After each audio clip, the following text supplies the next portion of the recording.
In the dusty market square of Red Hollow, New Mexico Territory, 1884, a young woman stands on a wooden platform while her own father calls out her price like she's livestock. "Barren as a salt flat," he shouts to the crowd, "but she can cook, clean, and she won't talk back." The men laugh. The women whisper behind their hands. Eliza Hart keeps her eyes on the horizon, waiting for the humiliation to end, praying for it to be over quickly. She doesn't see the silent rancher at the back of the crowd, the one whose jaw tightens with every cruel word, whose hand moves slowly toward the leather pouch at his belt. If you're watching from anywhere in the world, drop a comment with your city name so I can see how far this story travels. And stay with me until the end, because what happens next will break your heart open and then put it back together in ways you never expected. The September sun beat down on Red Hollow's market square like a hammer on an anvil, turning the packed dirt into fine powder that rose with every footfall and settled on everything. The vegetable carts, the horses tied to the hitching posts, the faces of the people who'd come to witness the spectacle. Eliza Hart stood on the auction platform in her faded blue dress, the only good one she owned, and felt every eye in the territory burning into her skin. Her hands trembled at her sides, but she forced them still. She'd learned long ago that showing weakness only made the wolves circle closer. "Now, I know what you're all thinking," her father, Joseph Hart, called out to the gathered crowd, his voice carrying that particular blend of false joviality and underlying desperation that made Eliza's stomach turn. "Why's Joe Hart selling his own daughter in the town square like a horse or a piece of furniture?" A few men chuckled. Eliza's mother, Martha, stood off to the side, her face a mask of righteous satisfaction. She'd been the one to insist on this. On the public sale, the humiliation, the final severing of any connection between Eliza and the family name. "Well, I'll tell you why," Joseph continued, warming to his audience now. "My daughter here was married once. Good Christian marriage to Samuel Winters, a prosperous man with land and livestock. But 3 years went by and no children came. Not one, not even a sign of one." The whispers started then, rippling through the crowd like wind through dry grass. Eliza kept her eyes fixed on the mountains in the distance, purple-blue against the horizon. If she looked at the mountains, she could almost pretend she was somewhere else. Someone else. "Samuel had the marriage annulled," her father went on. "Said she was barren as a salt flat. And you know what? He was right. My daughter can't give a man what he needs most. An heir, a legacy, someone to carry on his name. So Samuel found himself a new wife, and she gave him 2 sons in 2 years. More laughter now, sharper, meaner. Eliza felt the heat of shame creep up her neck, burning hotter than the sun. She'd heard all of this before, of course. The accusations, the blame, the casual cruelty of people who needed someone to look down on to feel better about their own lives. But hearing it shouted in a public square, announced like a defect in merchandise, cut deeper than she'd expected. "But," Joseph held up one finger, his voice rising, "that doesn't mean she's worthless. Oh no, Eliza can cook when she's not burning things. She can clean when she's not breaking things. She can sew a straight seam mostly, and she's young enough, strong enough to work hard for a man who doesn't need children. Maybe an older widower, maybe someone who just needs an extra pair of hands. Maybe someone who needs a warm body at night," someone called from the crowd, and the laughter that followed was uglier than before. Eliza's fingers curled into fists in her skirt. She wanted to run. She wanted to scream. She wanted to disappear into the dust and never be seen again. But there was nowhere to run to, no one to run to. Her parents had made that clear. She was theirs to dispose of, and they'd chosen this method: public, humiliating, final. "Now, let's be honest here," Joseph said, and his voice took on a harder edge. "I'm not asking much. She's got a stain on her name, no question about that. But she's not sick, she's not lazy, and she keeps herself clean. A man could do worse. So let's start the bidding at $50, a voice called from the back of the crowd. The square went quiet. Eliza turned her head slightly, trying to see who'd spoken, but the crowd was too thick, too many bodies between her and the voice. 50? Her father's face brightened with surprise. "Well, now that's 60, another voice cut in. This one belonged to a man Eliza recognized, Walt Granger, who owned the feed store and had buried 2 wives already. He was 60 if he was a day, with hard eyes and harder hands. Eliza had seen the bruises on his second wife's arms before she died of fever. 75, came a third voice, younger, uncertain. Joseph Hart's face was alight now, seeing profit where he'd expected pennies. Now we're getting somewhere. Do I hear 80? 80, Walt Granger again, more aggressive now. Eliza closed her eyes. This was it then. She'd be sold to the highest bidder, probably Walt Granger, and she'd spend whatever years God gave her serving a man who'd see her as less than human. She'd sleep in his bed when he wanted, cook his meals, clean his house, and bury whatever dreams she'd once had about being loved, being valued, being seen as something more than a failure and a burden. Do I hear 90? Her father called. Silence. Anyone? 80 going once? $100. The voice came from the back again, the first voice, and this time it was loud enough, clear enough that the crowd parted slightly to let the speaker through. Eliza opened her eyes. The man who walked forward wasn't what she'd expected. He was tall, well over 6 feet, with shoulders broad enough to fill a doorway and hands that looked like they could break stone. His face was weathered, carved by sun and wind into hard planes and sharp angles. A scar cut through his left eyebrow, and another traced his jawline from ear to chin. His hair was dark, shot through with silver at the temples, and his eyes, when they finally met Eliza's across the square, were the color of storm clouds before rain. He wasn't old, she realized. 40, maybe. 45 at most. But he carried himself with the weight of someone who'd lived twice that many years. 100? Joseph Hart's voice cracked slightly. Sir, I don't believe we've... Cullen Reyes, the man said, and his voice was like gravel, rough and low. I have a ranch 8 miles north of here, the Broken Ridge. Recognition rippled through the crowd. Eliza had heard the name before, in whispered conversations between her parents, between townspeople at the general store. The Broken Ridge was a hard-scrabble piece of land in the high country, barely enough water to keep livestock alive, too remote for most folks to bother with. And Cullen Reyes, she'd heard his name too, always spoken with a mixture of pity and suspicion. His wife died, someone murmured nearby. Left him with all those children. 5 of them, someone else added. 5 children and no woman to care for them.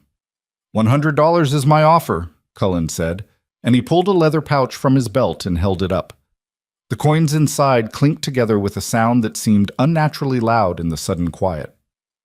Cash. Right now. Joseph Hart's eyes gleamed. Well, Mr. Reyes, that's a generous 110, Walt Granger cut in, stepping forward. His face was red, his jaw set. I'll pay 110. Cullen Reyes didn't even look at him. His eyes stayed on Eliza, steady and unreadable. 150. The crowd gasped. Joseph Hart's mouth fell open. Even Martha, who'd maintained her expression of righteous disdain throughout the entire proceeding, looked shocked. $150? Joseph managed. Sir, that's far too much for... Then we have a deal? Cullen interrupted. For the first time, Eliza really looked at him. She'd expected to see what she'd always seen in men's eyes when they looked at her. Calculation, judgment, dismissal. But his eyes held something different, not pity exactly. Not even kindness, something harder to name, something that looked almost like anger, but not directed at her. Well, yes, I suppose... Her father was stammering now, caught between greed and confusion. Cullen walked forward, his boots striking the packed earth with deliberate steps. When he reached the platform, he tossed the pouch up to Joseph, who caught it clumsily. Then Cullen turned to Eliza and extended his hand. Ma'am, he said simply. Eliza stared at his hand. It was scarred, calloused, the hand of a man who'd worked every day of his life without complaint. The nails were clean but permanently stained with dirt and engine grease. A working hand, an honest hand. She took it. His grip was firm but not crushing. He helped her down from the platform with the same care she'd seen men use with fine china or skittish horses. Careful, deliberate, aware that the thing in their hands could break. You have anything you need to collect? He asked, his voice low enough that only she could hear. Eliza shook her head. Everything she owned was on her back. The blue dress, worn thin at the elbows. The shoes with holes in the soles, the small locket around her neck that had been her grandmother's, the only thing her mother hadn't taken from her. Then we'll go. He didn't wait for her father to finish counting the money. He didn't acknowledge the stares or the whispers or Walt Granger's furious glare. He simply turned and walked back through the crowd, his hand still loosely holding Eliza's, and the people parted for him like water around a stone. At the edge of the square sat a wagon, old but well-maintained, pulled by two sturdy mules. Cullen helped Eliza onto the bench seat with the same careful deliberation, then swung himself up beside her. "Mr. Reyes!" Joseph Hart called from the platform, his voice uncertain now. "Don't you want to, that is, shouldn't we discuss—" "She won't be judged anymore," Cullen said, not turning around. His hands were steady on the reins. "Not by you, not by anyone." He clicked his tongue, and the mules started forward.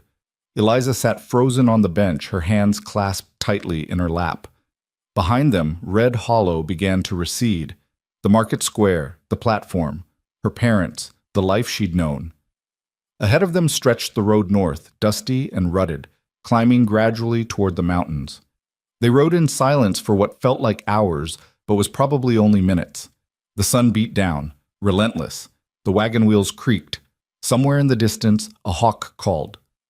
Finally, Eliza found her voice. "Why did you do that?" Cullen didn't look at her. His eyes stayed on the road ahead. "Needed help at the ranch. You paid $150. Her voice came out sharper than she'd intended. "You could have hired 3 ranch hands for that." "Ranch hands don't teach children their letters." Eliza's hands tightened in her lap. I can't." The words stuck in her throat. All the warnings she'd been taught to give, all the ways she was defective and broken and wrong. "Your children are motherless," Cullen said flatly. "Have been for 2 years. They need someone who'll stay, someone who'll care." He glanced at her then, just for a moment, and his expression was unreadable. "You need somewhere to go. Seemed like we could help each other." "I can't give you children," Eliza said, the words coming out in a rush, desperate and ashamed. "I'm Barren. My husband, my former husband, he said—" "Don't care." Eliza blinked. "What?" "I said I don't care." Cullen's voice was level, matter of fact. "I have 5 children already. Don't need more. What I need is someone to keep them fed, clean, safe. Someone to teach them that the world doesn't have to be cruel." He paused. "Someone who knows what it's like to be thrown away." The words hit Eliza like a physical blow. She turned her face away toward the scrub brush and red earth stretching endlessly to the horizon, and fought the burning in her eyes. They rode in silence after that, the road climbing higher into the foothills. The air grew slightly cooler, slightly thinner. The landscape changed from flat plains to rolling hills dotted with juniper and piñon pine. In the distance, Eliza could see the darker green of the high country, the place where the ridgeline broke against the sky. "What happened to your wife?" she asked finally, surprising herself with her own boldness. Cullen's jaw tightened. For a moment she thought he wouldn't answer. Then, "Fever. Started in her lungs, spread fast. Doctor came out from Sagebend, but by then—" He stopped, swallowed hard. "She died in 3 days. Left me with 5 children under 10 years old and winter coming on." "I'm sorry," Eliza said, and meant it. "That was 2 years ago. We've managed, but—" He shook his head. "Children need more than just managing. Need someone to sing to them, tell them stories, show them how to be gentle in a world that's mostly hard." "And you think I can do that?" "I think," Cullen said slowly, "that you know what it's like to need those things and not have them. That's better than most." The wagon crested a rise, and suddenly the broken ridge spread out before them. It wasn't the most beautiful land Eliza had ever seen. The grass was sparse, golden brown in the late summer heat, and the soil looked rocky and difficult. But there was something about the way the ridgeline cut sharp against the sky, something about the stubborn juniper trees that clung to the slopes, that made her chest tighten. And there, tucked into a hollow, where a thin line of cottonwood suggested water, stood a house. It was small, 1 story, maybe 4 rooms at most, built of rough lumber that had weathered to silver gray. The roof sagged slightly on one side, and one of the shutters hung crooked. But there was a porch across the front, and in the yard, Eliza's breath caught. 5 children stood in the yard, arranged in a line like soldiers awaiting inspection. The oldest was a boy of perhaps 9 or 10, thin and serious-faced. The youngest was a little girl who couldn't have been more than 3, clinging to the skirt of the next oldest, a girl of maybe 5. Between them stood 2 more, another boy and another girl, both somewhere in the middle years of childhood. They all stared at the approaching wagon with identical expressions of wary hope. Cullen pulled the mules to a stop in front of the house and set the brake. For a moment, he just sat there, looking at his children. Then he climbed down and turned to help Eliza. Her legs shook when her feet hit the ground. The 5 pairs of eyes watching her were more intimidating than the entire crowd in Red Hollow had been. "Children," Cullen said, his voice gruff but not unkind, "this is Mrs. Hart. She's going to be staying with us, helping out." He paused, then added, "You'll treat her with respect, same as you would your mother." The oldest boy's face darkened. "She's not our mother." "No," Cullen agreed. "She's not. Your mother's gone, Thomas. But Mrs. Hart is here now, and she's part of this family. Understood?" Thomas's jaw set in a way that reminded Eliza painfully of Cullen, but he nodded once, sharp and resentful. "Good." Cullen looked at the others. "Thomas, this is Margaret. She's 8. Lucas is 6. Lila's 5, and that's Ruth hanging on to her. She's 3. Eliza tried to smile at them, but her face felt stiff, unfamiliar with the expression. "Hello." Only the littlest one, Ruth, smiled back, a gap-toothed grin that showed where her front teeth had fallen out. "Hello. You're pretty. Do you know any stories?" "Ruth, hush," Margaret said sharply, but her eyes were fixed on Eliza with desperate curiosity. Yes, Eliza managed. "I know some stories." "Can you teach letters?" Lucas asked, his voice shy. "Papa says you can teach letters." "I can try." "Can you make good biscuits?" This from Lila, who was still holding Ruth's hand. Mrs. Henderson came sometimes, and her biscuits were always hard. Despite everything, the fear, the strangeness, the overwhelming sense of being dropped into a life she didn't understand, Eliza felt something like a laugh trying to escape her throat. "I can make biscuits. I don't know if they're good, but—" "Better than Mrs. Henderson's, probably," Thomas muttered, and for just a second his expression softened into something that might have been humor. "All right," Cullen said. "Thomas, Lucas, go tend to the mules. Margaret, show Mrs. Hart where things are in the house. Lila, Ruth, you help your sister." He looked at Eliza. "I need to check the fence line before dark. You'll be all right?" It wasn't really a question, Eliza realized, or rather, it was a test. Could she manage? Could she handle 5 children without him there to referee? She straightened her spine. "I'll be fine." Something flickered in Cullen's eyes. Approval, maybe, or just relief. He nodded once, then turned and strode toward the barn without looking back. Margaret watched him go, then turned to Eliza with an expression of careful assessment. "Come on then, I'll show you." The house was as rough inside as it was outside. The main room served as kitchen, dining area, and sitting room all in one, with a stone fireplace against one wall and a scarred wooden table in the center. 2 doors led off to what Eliza assumed were bedrooms. Everything was clean, surprisingly clean, but bare. No curtains on the windows, no rugs on the floor, no pictures on the walls. It was a house stripped of softness, of beauty, of anything that wasn't strictly necessary for survival. "That's where we eat," Margaret said, pointing to the table. "Papa says you have to sit up straight and not waste food. That's the stove. It's temperamental. Lucas is supposed to keep the wood box full, but he forgets sometimes. That's where we keep the dishes. We each have our own plate and cup, and you have to wash them after you use them." She spoke in a rush, as if afraid she'd forget something important, and Eliza realized the child was nervous, trying to be helpful, trying to show she knew things, knew how to take care of the house, knew how to be useful. "You've done a good job," Eliza said softly. "Keeping everything so clean." Margaret's shoulders relaxed slightly. "Mama always said a clean house means a clear mind. I try to remember what she taught me, but her voice wavered. Sometimes I forget. And Thomas says I'm too bossy, but someone has to. You're not too bossy, Eliza interrupted gently. You're responsible. That's different. Margaret's eyes widened, and for a moment she looked much younger than 8. Really? Really? Mrs. Hart? Lila's voice came from the doorway. She was still holding Ruth's hand, and both girls looked uncertain. Are you going to sleep in Papa's room? The question caught Eliza off guard. I don't, because Mama used to sleep there, Lila continued, her voice very small. But then she died, and Papa sleeps there alone now. And Thomas and Lucas sleep in the other room, and me and Margaret and Ruth all sleep together, so I was just wondering. I'll sleep wherever your Papa says, Eliza said carefully. But I imagine I'll sleep in the room with you girls, if that's all right. Really? Lila's face brightened. You'd sleep with us? If you'll have me. Can you tell us stories before bed? Ruth piped up, bouncing on her toes. Mama used to tell stories.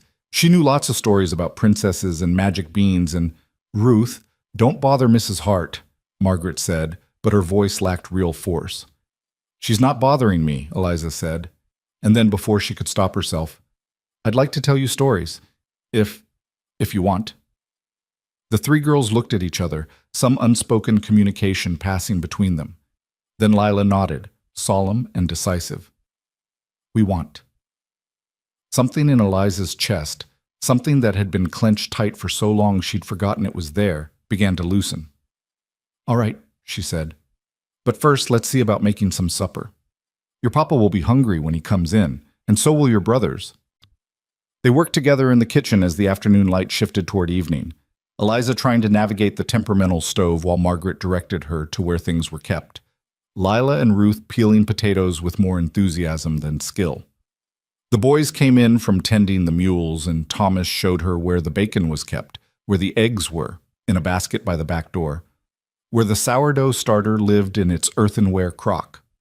It was simple food: bacon, eggs, potatoes fried in the bacon grease, thick slices of bread that Margaret had apparently baked that morning. But when Cullen came in from the fence line, dusty and tired, and sat down at the table with his children, and they all bowed their heads while he said a brief grace, Eliza felt something she hadn't felt in years. She felt like she might belong somewhere. The meal was quiet. The children ate steadily, efficiently, clearly hungry. Cullen ate without speaking, his attention on his plate. But when Eliza refilled his coffee, carefully, trying not to spill, he looked up at her and nodded once. Thank you. 2 words, that was all. But they settled in Eliza's chest like a warm stone. After supper, the children helped clear the table without being asked. Margaret showed Eliza where the dish basin was, how they heated water for washing. Thomas and Lucas carried the dirty plates to the basin, and even little Ruth tried to help, though she mostly just got in the way. When the dishes were done and put away, Cullen stood from his chair by the fire. Bedtime, he said simply. The children moved without arguing, not happily exactly, but without the resistance Eliza had seen in other families. They were tired, she realized, tired in a deep-down way that had nothing to do with the day's work and everything to do with carrying worry too heavy for their years. Can Mrs. Hart tell us a story? Ruth asked, her voice already drowsy. Cullen looked at Eliza, one eyebrow raised in question. Yes, Eliza said, if that's all right. Up to you. He turned to Thomas and Lucas. You two, bed, now. The boys disappeared into one of the bedrooms. Cullen lingered for a moment, then nodded to Eliza and headed outside, probably for one last check of the animals before full dark. Eliza followed the 3 girls into the other bedroom. It was small, just big enough for one narrow bed that all 3 clearly shared. Their nightgowns hung on pegs on the wall, and a single thin blanket lay folded at the foot of the bed. The girls changed quickly, unselfconsciously, then climbed into bed together, Ruth in the middle, Margaret and Lila on either side. They looked up at Eliza expectantly. She sat on the edge of the bed, the old ropes creaking under her weight, and tried to remember the stories her grandmother had told her, back before everything went wrong. Before Samuel. Before the accusations and the failure and the shame. Once upon a time, she began, her voice rusty with disuse. There was a garden that grew in a place where nothing should grow. She didn't know where the story came from. Maybe her grandmother, maybe something she'd read once, maybe something she was making up as she went along. But the girls listened, their eyes wide in the lamplight, and when Ruth's breathing deepened into sleep, Eliza kept talking, softer now, until Lila's eyes drifted closed too. Only Margaret stayed awake, watching Eliza with an expression too old for her years. "Will you stay?" Margaret whispered finally. Eliza's throat tightened. "I don't know," she said honestly. "I don't know if your papa will want me to once he paid a lot of money for you," Margaret said, matter of fact. "More than Mrs. Henderson ever asked for.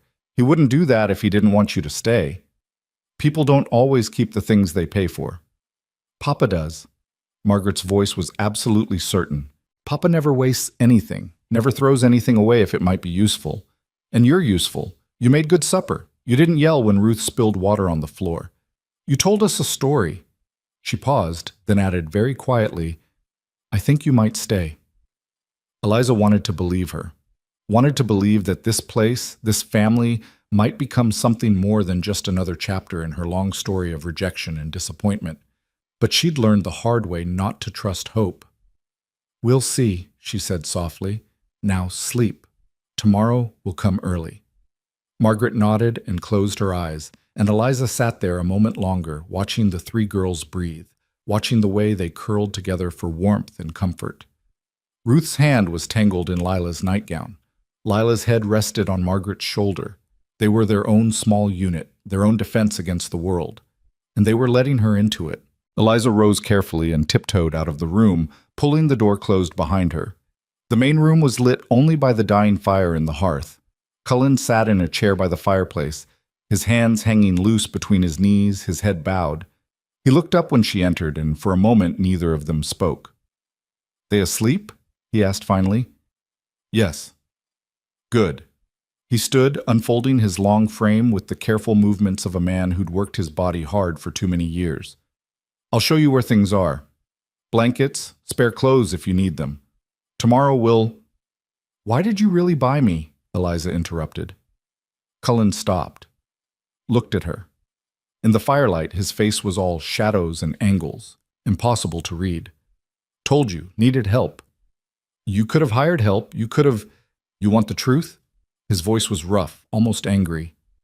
"Fine, I'll give you the truth. I watched your father sell you like an animal in that square, and I watched you stand there and take it, because you had no choice. I watched those people laugh at you, mock you for something that wasn't your fault. And I thought—" He stopped, his jaw working. "I thought about my Maria, my wife, how she'd have looked at those people, what she'd have said." "What would she have said?" "She'd have said that any woman brave enough to stand in that square and hold her head up while the world tore her apart was worth more than all of them put together." His eyes met Eliza's, hard and certain. "She'd have said that woman deserved a chance, deserved a place where she wouldn't be judged for things she couldn't control. And Maria would have wanted me to give you that chance, so I did." Eliza stood very still, afraid that if she moved, if she spoke, something precious and fragile would shatter. Finally, she managed, "Thank you." Cullen shook his head. "Don't thank me yet. This place is hard. The work is never ending. The children, they're good children, but they're hurting, and hurt children don't always show their best selves. You might decide in a week that you want to leave. If you do—" He paused. "If you do, I'll take you wherever you want to go, no questions, no judgment. And if I don't want to leave?" Something flickered in his expression. Hope, maybe, or just exhaustion. "Then you stay, simple as that." But nothing, Eliza thought, as she watched him disappear into his empty bedroom, was ever that simple. She made herself a bed on the floor by the fire, using spare blankets Cullen had left out for her. The floor was hard, the blankets thin, but she'd slept in worse places. At least here, she was warm. At least here, no one was telling her she was worthless, broken, wrong. She lay awake for a long time, listening to the sounds of the house settling around her. The creak of wood, the whisper of wind under the eaves, the distant call of a coyote on the ridge. In the bedroom next to her, she could hear the soft breathing of the three girls, In the other direction, the occasional shift and rustle from the boys' room. And beyond that, silence from Cullen's room. Heavy, absolute silence. Tomorrow, she thought, would come soon enough. Tomorrow she'd have to figure out how to work the temperamental stove, how to keep 5 children fed and clothed and safe, how to navigate this strange new life she'd been dropped into. Tomorrow, she'd have to decide if she was brave enough to stay or wise enough to leave. But tonight, lying on the hard floor in a house full of strangers, Eliza felt something she hadn't felt in 3 years. She felt like maybe, just maybe, she wasn't completely worthless after all. And that was enough to let her finally sleep. The rooster's crow dragged Eliza from sleep before dawn had fully broken. For a moment she lay disoriented on the hard floor, her body stiff from the unforgiving boards beneath the thin blankets. Then memory flooded back. The auction, the wagon ride, the 5 pairs of eyes watching her, the house that wasn't hers but might become so. She pushed herself upright, wincing at the protest in her shoulders and back. Through the window she could see the sky beginning to pale, that deep blue-gray that came just before sunrise. From somewhere outside came the sound of footsteps, steady and purposeful. Cullen, already up and working. Eliza folded the blankets quickly and moved to the stove, trying to remember everything Margaret had told her yesterday. The kindling box was beside it, the matches on the shelf above. She'd built fires before, countless fires in countless kitchens, but this stove had its own temperament, its own demands.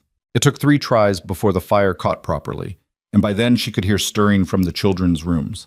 She found the coffee pot, measured grounds the way she'd seen Cullen do the night before, and set water to boil. Then she turned her attention to breakfast. The bacon was easy enough. She sliced it thick and laid it in the cast-iron skillet, listening to it sizzle and pop as the fat rendered. But when she went to crack eggs into the grease, her hands shook. Stupid, trembling hands that had learned to expect punishment for the smallest mistake. The first egg broke clean. The second one she fumbled, and shell fragments fell into the pan along with the yolk.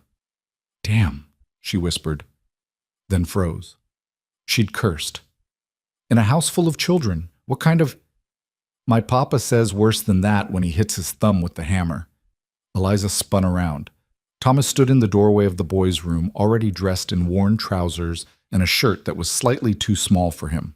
His dark hair stuck up in all directions, and his eyes, so much like his father's, watched her with careful assessment. I'm sorry," Eliza stammered. "I shouldn't have... Don't matter to me."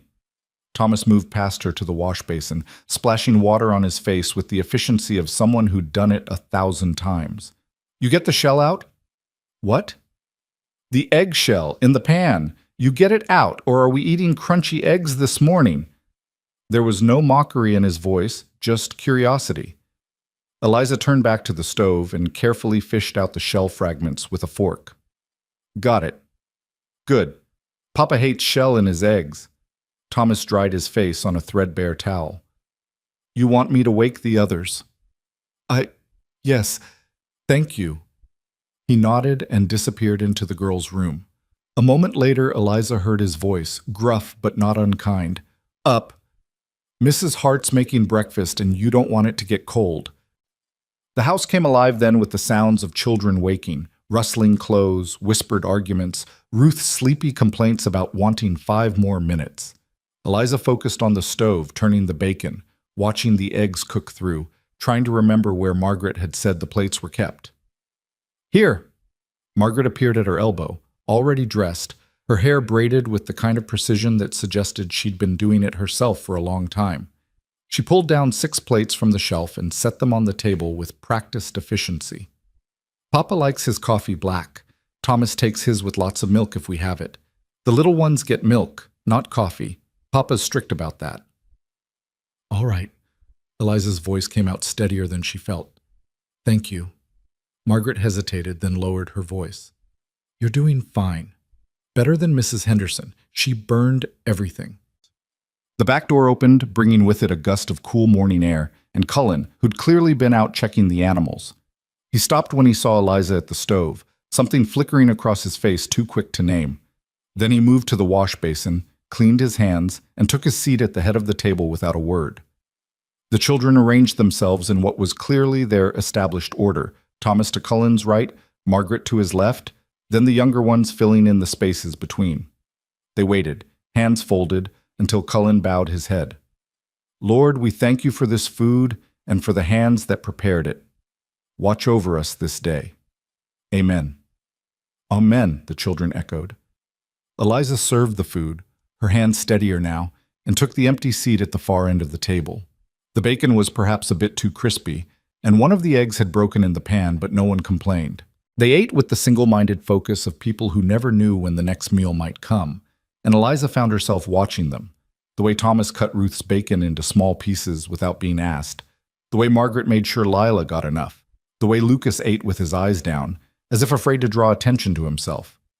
Mrs. Hart, Cullen's voice made her jump. After breakfast, Margaret will show you where things are. The garden, the smokehouse, the root cellar. Children have their chores to do. You get yourself settled today. Tomorrow we'll work out a proper routine. Yes, sir. His jaw tightened slightly. Cullen. My name is Cullen. Yes, sir. Cullen. The name felt strange in her mouth, too familiar, too intimate for a man she'd known less than a day. He nodded once and returned to his breakfast. The meal finished in silence, and then the children scattered to their morning tasks. Thomas and Lucas to the barn, Margaret to gathering eggs, Lila and Ruth to making beds and sweeping floors. Cullen disappeared outside with a toolbox, heading toward the sagging section of roof. Eliza stood in the kitchen, surrounded by dirty dishes, and felt the weight of everything she didn't know pressing down on her shoulders. But she'd survived worse than not knowing things. She'd survived Samuel's cold dismissal, her parents' cruelty, 3 years of being told she was less than worthless. She could survive learning how to run an unfamiliar house.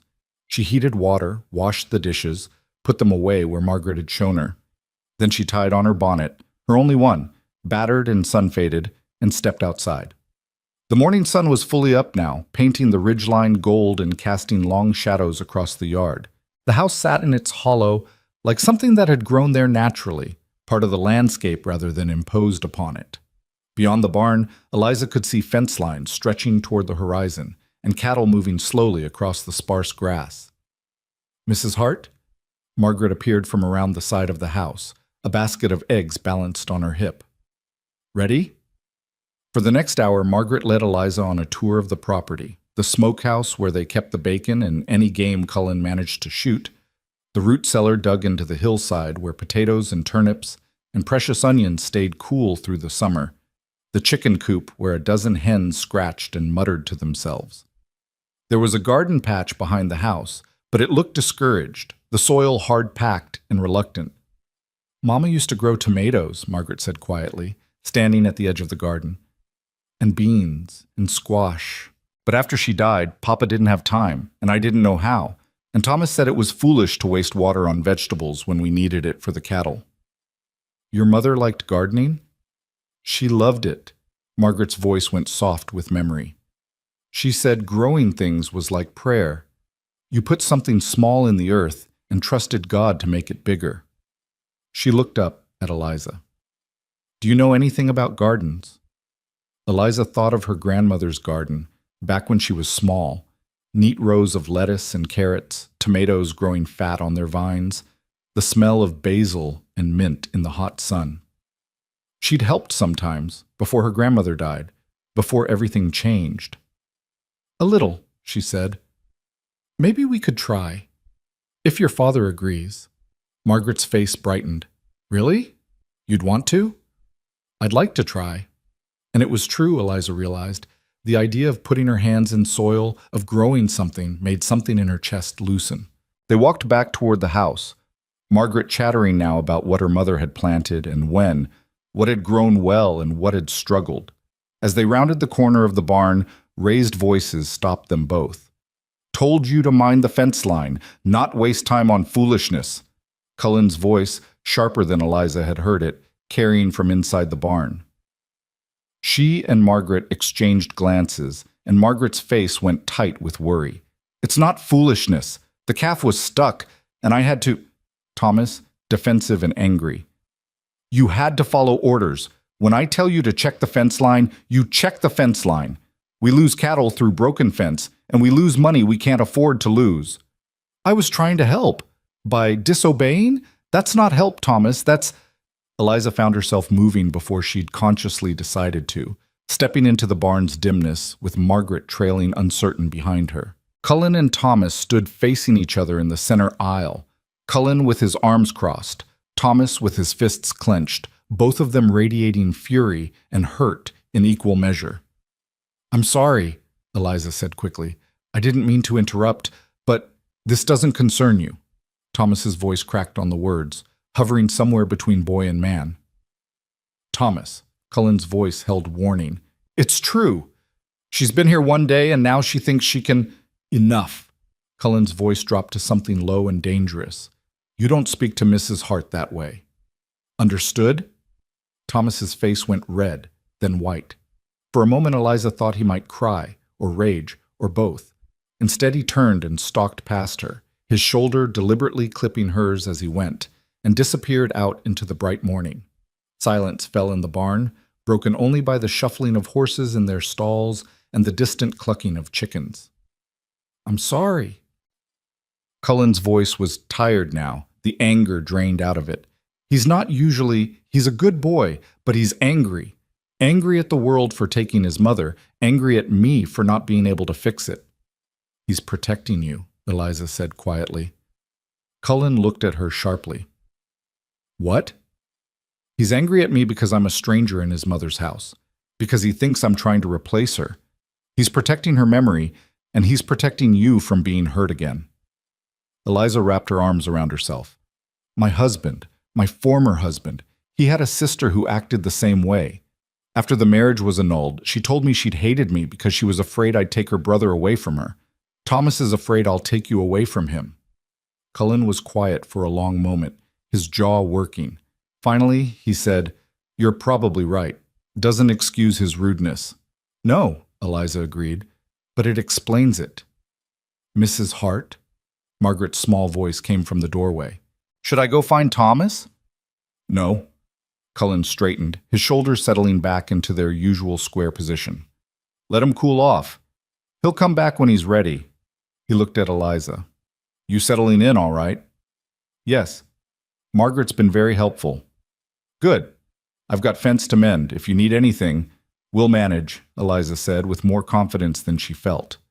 He nodded and strode past them, his boots striking the packed earth with purpose. Margaret watched him go, her face troubled. "Thomas doesn't mean it," she said quietly. "About you being here. He's just..." "I know." Eliza put a hand on the girl's thin shoulder. "Come on, let's see about getting some lunch ready. Your father and brothers will be hungry, and maybe food will help." They spent the rest of the morning in the kitchen, and Eliza began to understand the rhythm of the house, the constant need for food, the endless cycle of cooking and cleaning and preparing the next meal. Margaret worked beside her with quiet competence, showing her where things were kept, warning her about the stove's hot spots, sharing the small domestic knowledge she'd accumulated in her 8 years. Lucas came in around noon, shy and dusty, followed by Lila and Ruth, who'd been playing some complicated game involving sticks and imagination. Thomas came in last, his face closed and stubborn, and took his seat without meeting anyone's eyes. Lunch was beans and cornbread, simple and filling. The children ate steadily. Cullen came in halfway through, grabbed a plate, and disappeared back outside almost immediately. Eliza noticed Thomas watching his father go with an expression of mingled resentment and longing, and her heart ached for him. After lunch, Margaret helped her clean up while the younger children were supposed to be napping. Supposed to be. Eliza could hear them whispering and giggling in their room, Ruth's voice rising occasionally before being shushed by Lila. Normal sounds, happy sounds. "Mrs. Hart?" Margaret's voice was hesitant. "Can I ask you something?" "Of course." "Are you going to marry Papa?" Eliza's hand stilled in the dishwater. No, I don't think... Your father bought me to help with the house, not to... But you could, Margaret pressed. If he asked, you could say yes. "Margaret, I'm not trying to replace Mama," Margaret said quickly. "I know no one could replace Mama, but Papa, he's so lonely, and we need..." Her voice broke slightly. "We need someone who'll stay. Everyone else leaves. Mrs. Henderson left. Mrs. Crawford from church said she'd help, but then her husband got work in Colorado and they moved. Everyone leaves." Eliza dried her hands slowly on the towel, choosing her words carefully. I can't promise I'll stay forever, Margaret.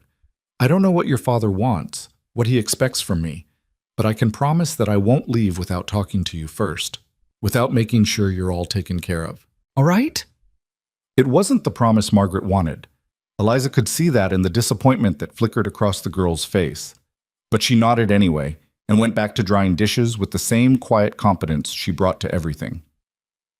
The afternoon stretched long and hot. Eliza tackled the mending pile Margaret showed her, shirts with torn seams, trousers with holes in the knees, socks that were more darn than original fabric. Her hands remembered the rhythm of needle and thread, the careful small stitches her grandmother had taught her. It was meditative work, soothing, and she found herself relaxing into it. Around 4, Ruth appeared at her elbow, having given up on the nap entirely. Mrs. Hart, will you teach me my letters now? Ruth, don't bother her, Margaret called from where she was sweeping the floor. She's not bothering me. Eliza set aside the mending. Do you have something to write with? Ruth produced a slate and a piece of chalk with the air of someone presenting treasure. Mama taught Margaret and Thomas, but then she got sick, and Thomas knows all his letters, but I only know some of them. They sat together at the table, and Eliza wrote out the alphabet in careful capitals. Ruth traced each letter with her finger, her tongue caught between her teeth in concentration. Soon Lila joined them, then Lucas. All 3 of them crowded around the slate, eager and curious. That was how Cullen found them when he came in for supper. Eliza at the table with 3 children pressed close, teaching them to form the letter M, patiently correcting Lucas's backwards N. He stopped in the doorway, and something crossed his face that Eliza couldn't read. Then he cleared his throat. Time to wash up for supper. The children scattered like startled birds. Eliza stood, suddenly self-conscious. I should start cooking. Already smells like something's cooking. Eliza followed his gaze to the stove, where a pot she'd set on hours ago was bubbling gently. Stew, made from salt pork and potatoes, and the last sad carrots from the root cellar. It wasn't much, but it was hot, and it was ready. Margaret helped, she said quickly. I'm sure she did. Cullen moved to the wash basin. You're good with them, the children. It wasn't quite a compliment, more an observation, but it warmed Eliza anyway. They're good children. They are. He dried his hands, his movements deliberate. Thomas apologized to you yet? No. He will. I'll see to it. You don't have to. Yes, Cullen said quietly. I do. He was disrespectful. That's not how I'm raising him to be. The children trooped back in, faces damp from washing, and took their seats. Thomas sat stiff and silent at his place, his eyes fixed on the table. Cullen said grace, and they ate. The stew was better than Eliza had expected. The salt pork rendered enough fat to make it rich, the potatoes soft and filling. Even Thomas ate 2 bowls, though he still wouldn't look at her. Ruth chattered about the letters she'd learned. Lila talked about the game she and Ruth had invented, and Lucas asked if tomorrow they could practice writing his name. After supper, as Eliza and Margaret cleared the dishes, Thomas finally stood from his chair. He crossed to where Eliza stood at the wash basin and stopped, his hands jammed in his pockets, his face red with effort. I'm sorry, he said to the floor, for what I said. In the barn. It wasn't respectful. Eliza's hands stilled in the water. She could feel Cullen watching from his chair by the fire, could feel Margaret holding her breath, waiting. Apology accepted, she said quietly. Thomas nodded once, sharp and relieved, and fled to the boys' room. Cullen met Eliza's eyes across the room and gave her a single nod of approval. It shouldn't have mattered so much, that nod, but somehow it did. That night, the girls begged for another story, and Eliza found herself making up tales about brave gardens and stubborn seeds that grew in impossible places. Ruth fell asleep first, then Lila, and finally Margaret, though she fought it, her eyes drifting closed and snapping open again and again until sleep finally claimed her. Eliza sat on the edge of their bed for a long time after they slept, watching them breathe, watching the way they held on to each other even in dreams. These children who'd lost so much, these children who were trying so hard to be strong. When she finally emerged into the main room, Cullen was still up, sitting by the dying fire with a piece of leather in his hands, working an awl through it with patient repetition. He looked up when she entered. "They asleep?" "Yes." "Good." He went back to his work, and Eliza stood uncertainly, not sure if she should retreat to her makeshift bed or— "Sit," Cullen said without looking up. "Unless you're tired." Eliza sat in the other chair, her hands folded in her lap. For a while they existed in companionable silence, the only sounds the crackle of fire and the rhythmic punch of the awl through leather. "What are you making?" she asked finally. "New reins. Old ones are about worn through." He held up the leather to show her. It was careful work, each hole precisely placed. Used to be Maria did this kind of thing. Her hands were steadier than mine. It was the first time he'd voluntarily mentioned his wife. Eliza sat very still, afraid that if she spoke, he'd stop. "She was good at everything," Cullen continued, his voice distant with memory. "Cooking, sewing, managing the children, managing me. This place, it ran smooth as clockwork when she was alive. Now, it's all I can do to keep us fed and the roof from falling in." "You're doing well," Eliza said softly.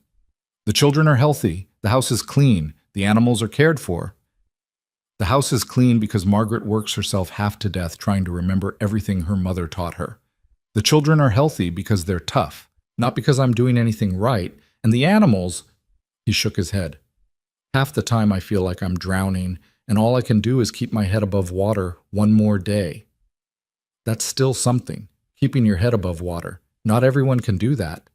He looked at her then, really looked at her, and Eliza felt the weight of his attention like a physical thing. "You've had to do it too. Keep your head up." It wasn't a question, but she nodded anyway. "For 3 years, after Samuel annulled the marriage. My parents took me back, but they never let me forget why I was there. Every day I had to prove I was worth the food I ate, the space I took up. And every day I failed, because nothing I did could change the fact that I was barren, and that made me worthless in their eyes." "You're not worthless." The words were flat, absolute, and they hit Eliza like a blow. Her throat tightened. "How can you know that? You've known me 2 days." "I know," Cullen said, setting aside his leatherwork, "that you make my children feel safe. I know that you don't yell when things go wrong. I know that you're teaching Ruth her letters, and you didn't flinch when Thomas was rude to you. I know that you're trying, even though this place is probably not what you imagined when you—" He stopped, laughed bitterly. "When you were sold like a piece of property." "I didn't imagine anything," Eliza admitted. "I just prayed for it to be over. Whatever happened next, I just wanted the shame to end."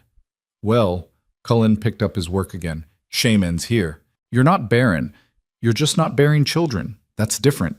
And even if you never had a child, that wouldn't make you worthless. My Maria couldn't read, not a word.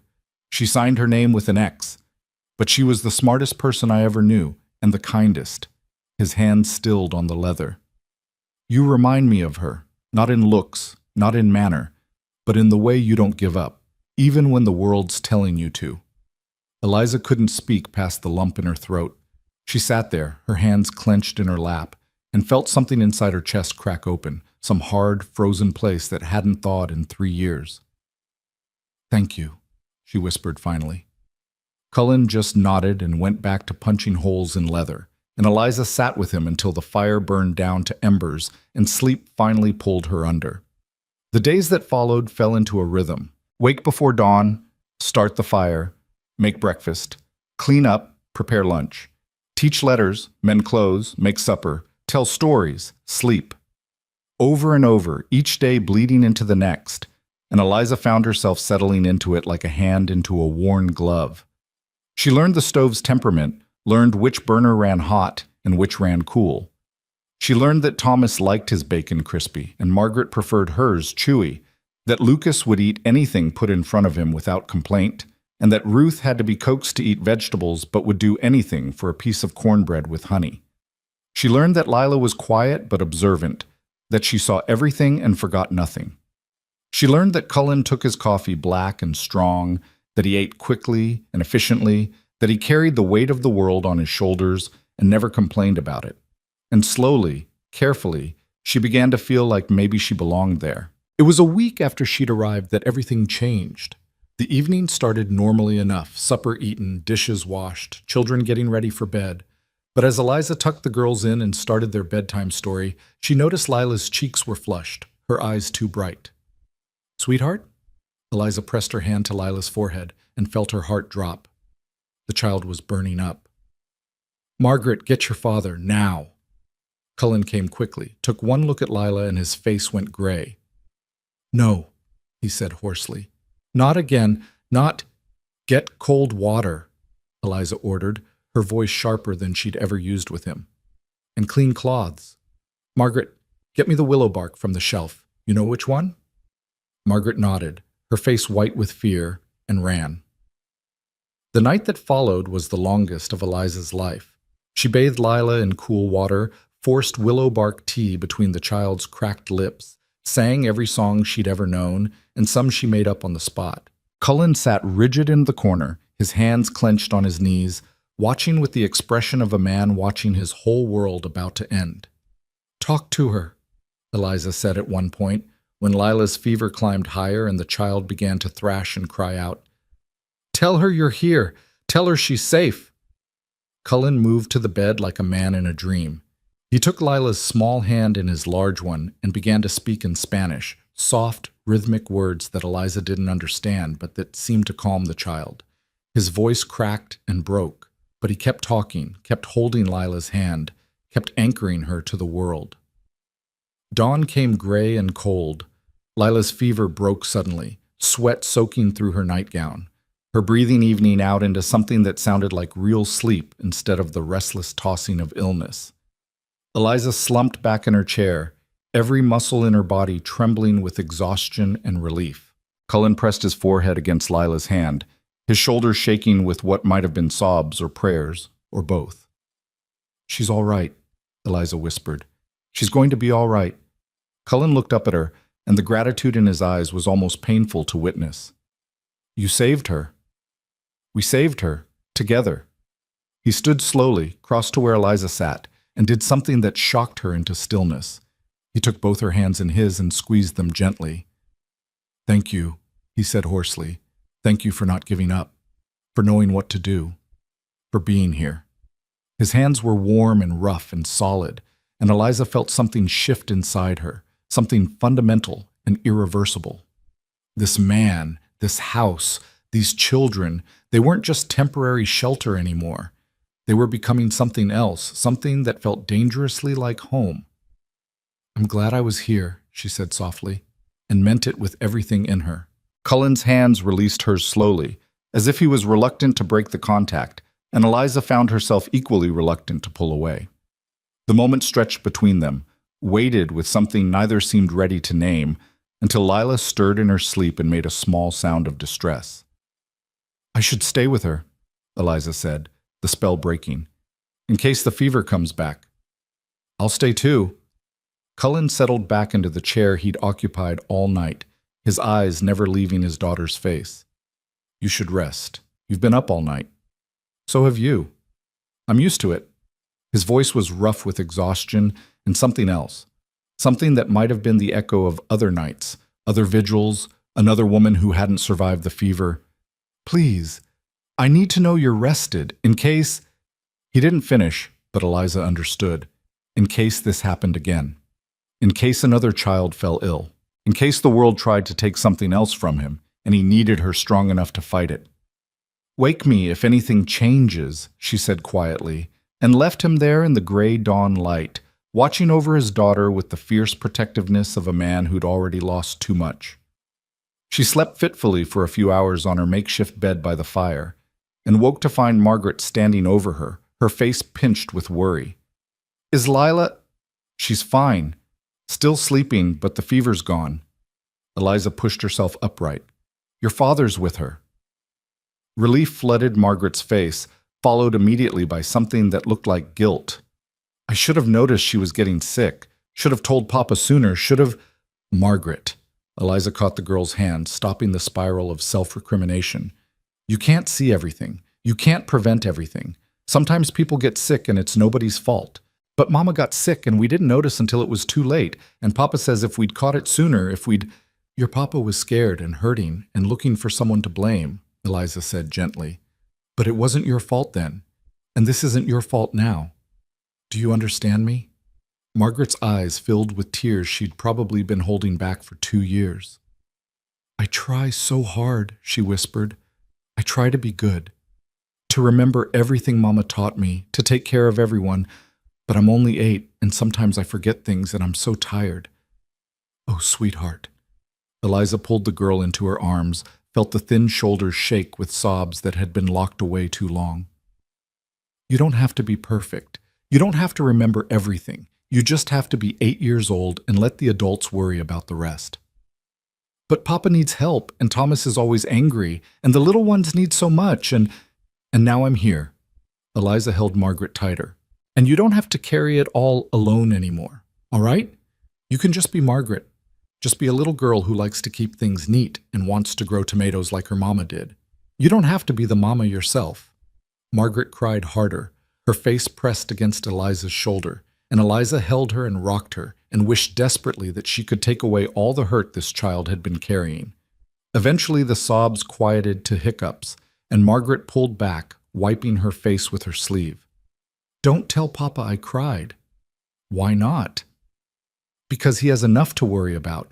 He doesn't need to know I'm... Margaret stopped, searching for words. That I'm not strong enough.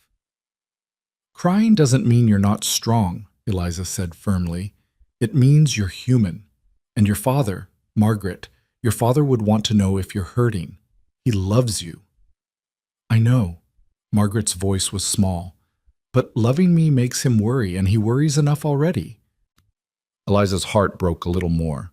This child who was trying so hard to be small, to not be a burden, to not take up space in her own father's heart. We'll work on that, she said, together. But right now, let's see about getting some breakfast made.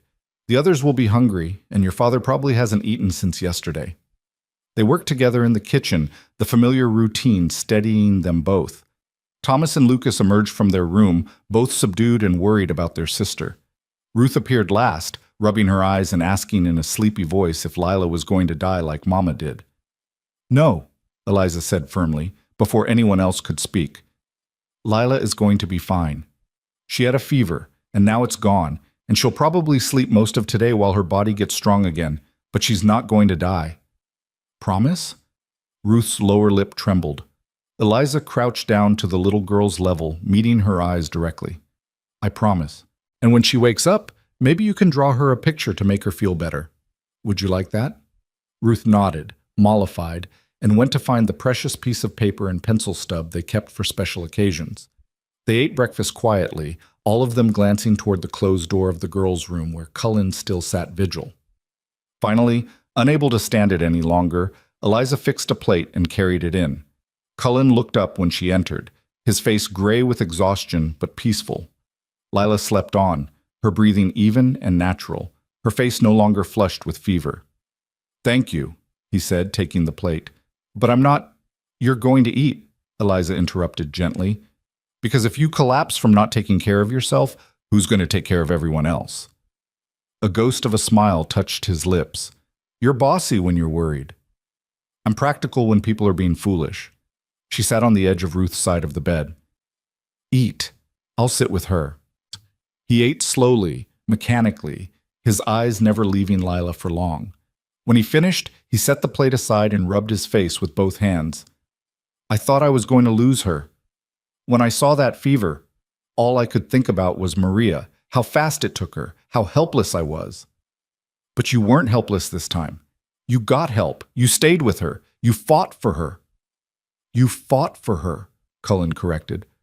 I just sat here and tried not to fall apart. You were exactly where she needed you to be. Eliza's voice was gentle but firm. She could hear you, Cullen. When you were speaking Spanish to her, she calmed down. She knew you were there, and that helped her hold on. He was quiet for a long moment, his rough hands clasped between his knees. Then, Maria used to sing to them when they were sick, Spanish lullabies her grandmother taught her. I can't sing worth a damn, so I talk Tell them stories about when Maria and I were young, before all this weight landed on our shoulders. Tell them about the first time I saw their mother, how she was hanging laundry, and the wind caught her hair, and I thought she was the most beautiful thing I'd ever seen. That's a good story, Eliza said softly. They should know those stories. They should know who their mother was when she was young and happy. I don't want them to forget her. The words came out raw, almost angry. Everyone says time heals, that eventually the hurt gets smaller, but I don't want it to get smaller. I don't want them to wake up one day and realize they can't quite remember her voice anymore. They won't forget, Eliza promised. Not as long as you keep telling the stories. Not as long as you keep her alive in the way you raise them, in the values you teach them. She's in every good thing they do, every kind word they speak. That's how she stays alive. Cullen looked at her then with an expression that made Eliza's breath catch. You're a wise woman, Eliza Hart. It was the first time he'd used her first name, and it sent something warm and dangerous through her chest. I'm just a woman who's had a lot of time to think about loss. Still, he stood, picked up the empty plate. I should get to work. The cattle don't care that I was up all night, and that fence line still needs mending. Cullen, you need to sleep. I'll sleep tonight. Right now I need to do something useful, something I can fix. He looked down at Lila one more time, something fierce and protective crossing his face. Stay with her? Of course. He left, and Eliza settled into the chair he'd vacated, still warm from his body. She watched Lila sleep and thought about the way Cullen had held her hands earlier, the desperation and gratitude in his grip. Thought about the way her name had sounded in his rough voice. Thought about how dangerous it was, this feeling growing in her chest, tender and terrifying and completely inappropriate for a woman who'd been bought like livestock not even 2 weeks ago. Lila slept through most of the day, waking only briefly to sip water and ask in a confused voice where she was. Eliza told her she was safe, she'd been sick but was getting better, and Lila seemed satisfied with that answer. The other children came in and out, bringing drawings and whispered messages and worried looks. Thomas brought a smooth river stone he'd found, laying it on the table beside the bed like an offering. By evening, Lila was awake enough to eat a little broth and complain that her throat hurt. Eliza considered this a good sign.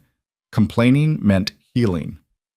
Cullen came in for supper, his clothes dusty, and his face showing the strain of a full day's work on no sleep, but there was something lighter in his expression when he saw Lila sitting up against the pillows.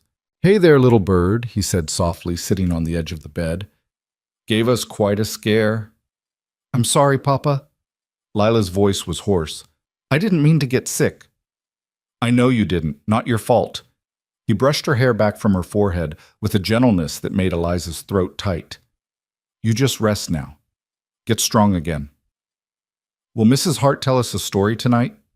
Cullen glanced at Eliza, one eyebrow raised in question. If you'd like, Eliza said, though maybe a short one tonight so you can sleep. Can it be about gardens? Lila asked. I like the ones about gardens. So that night, with Lila propped on pillows and Ruth and Margaret curled on either side of her, Eliza told a story about a garden that grew in impossible soil, fed by stubbornness and hope. And when the children finally slept, exhausted from the drama of the day, she emerged to find Cullen still up, sitting by the fire again, this time with idle hands. You should sleep, she said. I will. In a bit. He gestured to the other chair. Sit with me. She sat, and they existed together in the firelight, not speaking, but not needing to. The silence between them had changed over the past weeks, become comfortable, companionable, a shared language of two people learning to exist in the same space. Eliza. His voice was quiet, careful. What you did today, I need you to know how much it meant, how much you mean to all of us. Her heart stuttered in her chest. I just did what anyone would. No. He cut her off gently but firmly. Not anyone. Most people would have panicked, would have run for the doctor and wasted time we didn't have. You knew what to do, and you did it, and you saved my daughter's life. He paused, then added softly, You're part of this family now, whether you planned on it or not. Eliza didn't know what to say to that. The enormity of it, the acceptance, the belonging, The terrifying possibility that this might actually last overwhelmed her. "I'm glad I was here," she finally managed. "I'm glad I could help." "Stay," Cullen said, and the single word carried the weight of everything unsaid. "Not just for now. Not just until you find something better. Stay because this is where you belong." Before Eliza could answer, before she could even process what he was asking, a sharp knock sounded at the door. They both froze.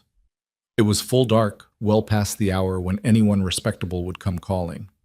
Cullen rose slowly, his hand moving automatically to the rifle that hung above the door. "Stay back," he said quietly. He opened the door a crack, his body blocking most of the opening. "Help you?" "Cullen Reyes?" The voice was unfamiliar to Eliza, rough and slightly slurred with drink. "Got business with you." "Kind of business comes calling this time of night?" Cullen's voice had gone flat, dangerous. "The kind about your new wife? Or is she your whore? Hard to tell with a woman bought at auction." Eliza's blood went cold.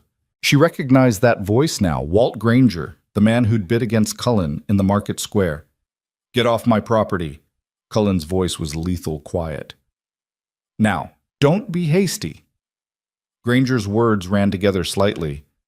"I'm here to make you an offer, reasonable offer. I'll give you $200 for the woman, 50 more than you paid.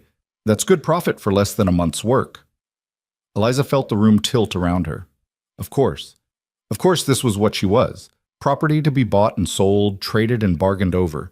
She'd let herself forget that for a moment. Let herself believe that Cullen's words about family and belonging meant something more than... "She's not for sale."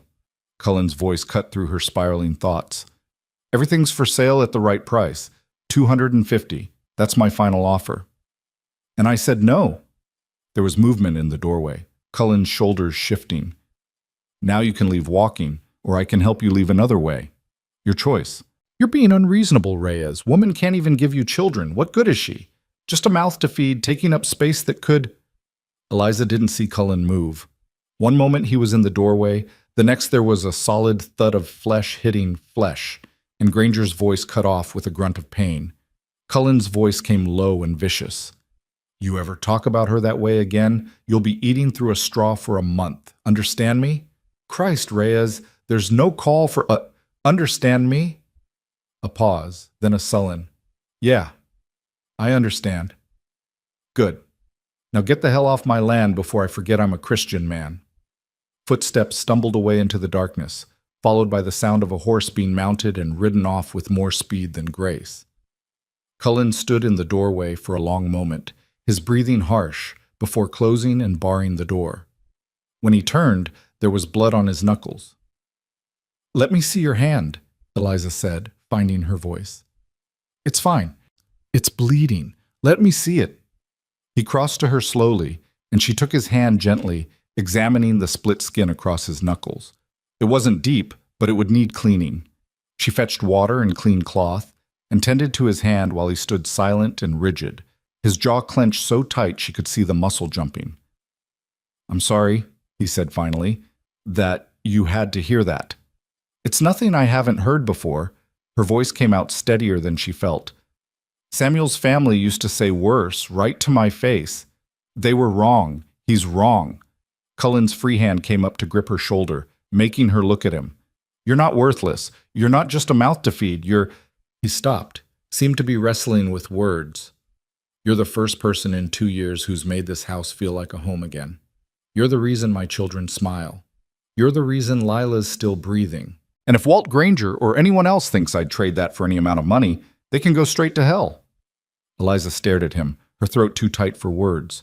His hand was warm on her shoulder, his eyes fierce and certain, and she wanted desperately to believe him, wanted to believe she could be worth something to someone. "Why?" she whispered. "Why do you care so much?" "Because..." Cullen stopped, and something shifted in his expression, something raw and almost frightened. "Because when I look at you, I don't see someone broken. I see someone strong enough to keep standing after the world tried to knock her down.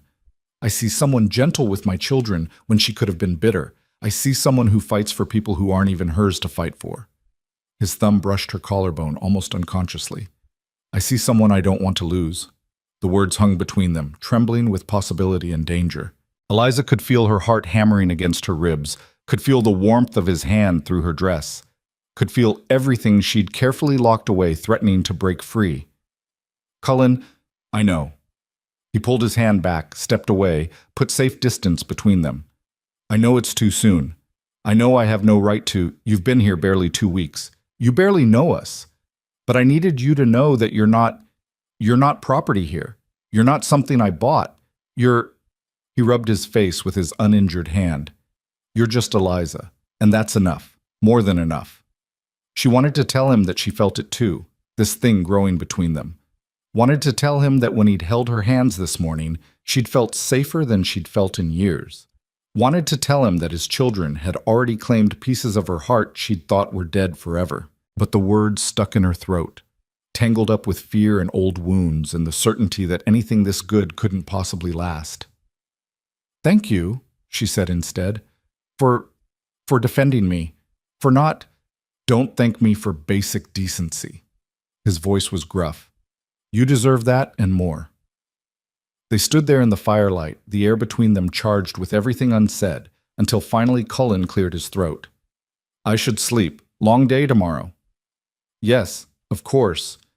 He moved toward his bedroom, then paused at the door. Eliza, what I said about staying, I meant it. Think about it. I will, she promised, and watched him disappear into the dark room, the door clicking shut behind him. She lay awake on her bed by the fire for a long time that night, her mind spinning through everything that had happened.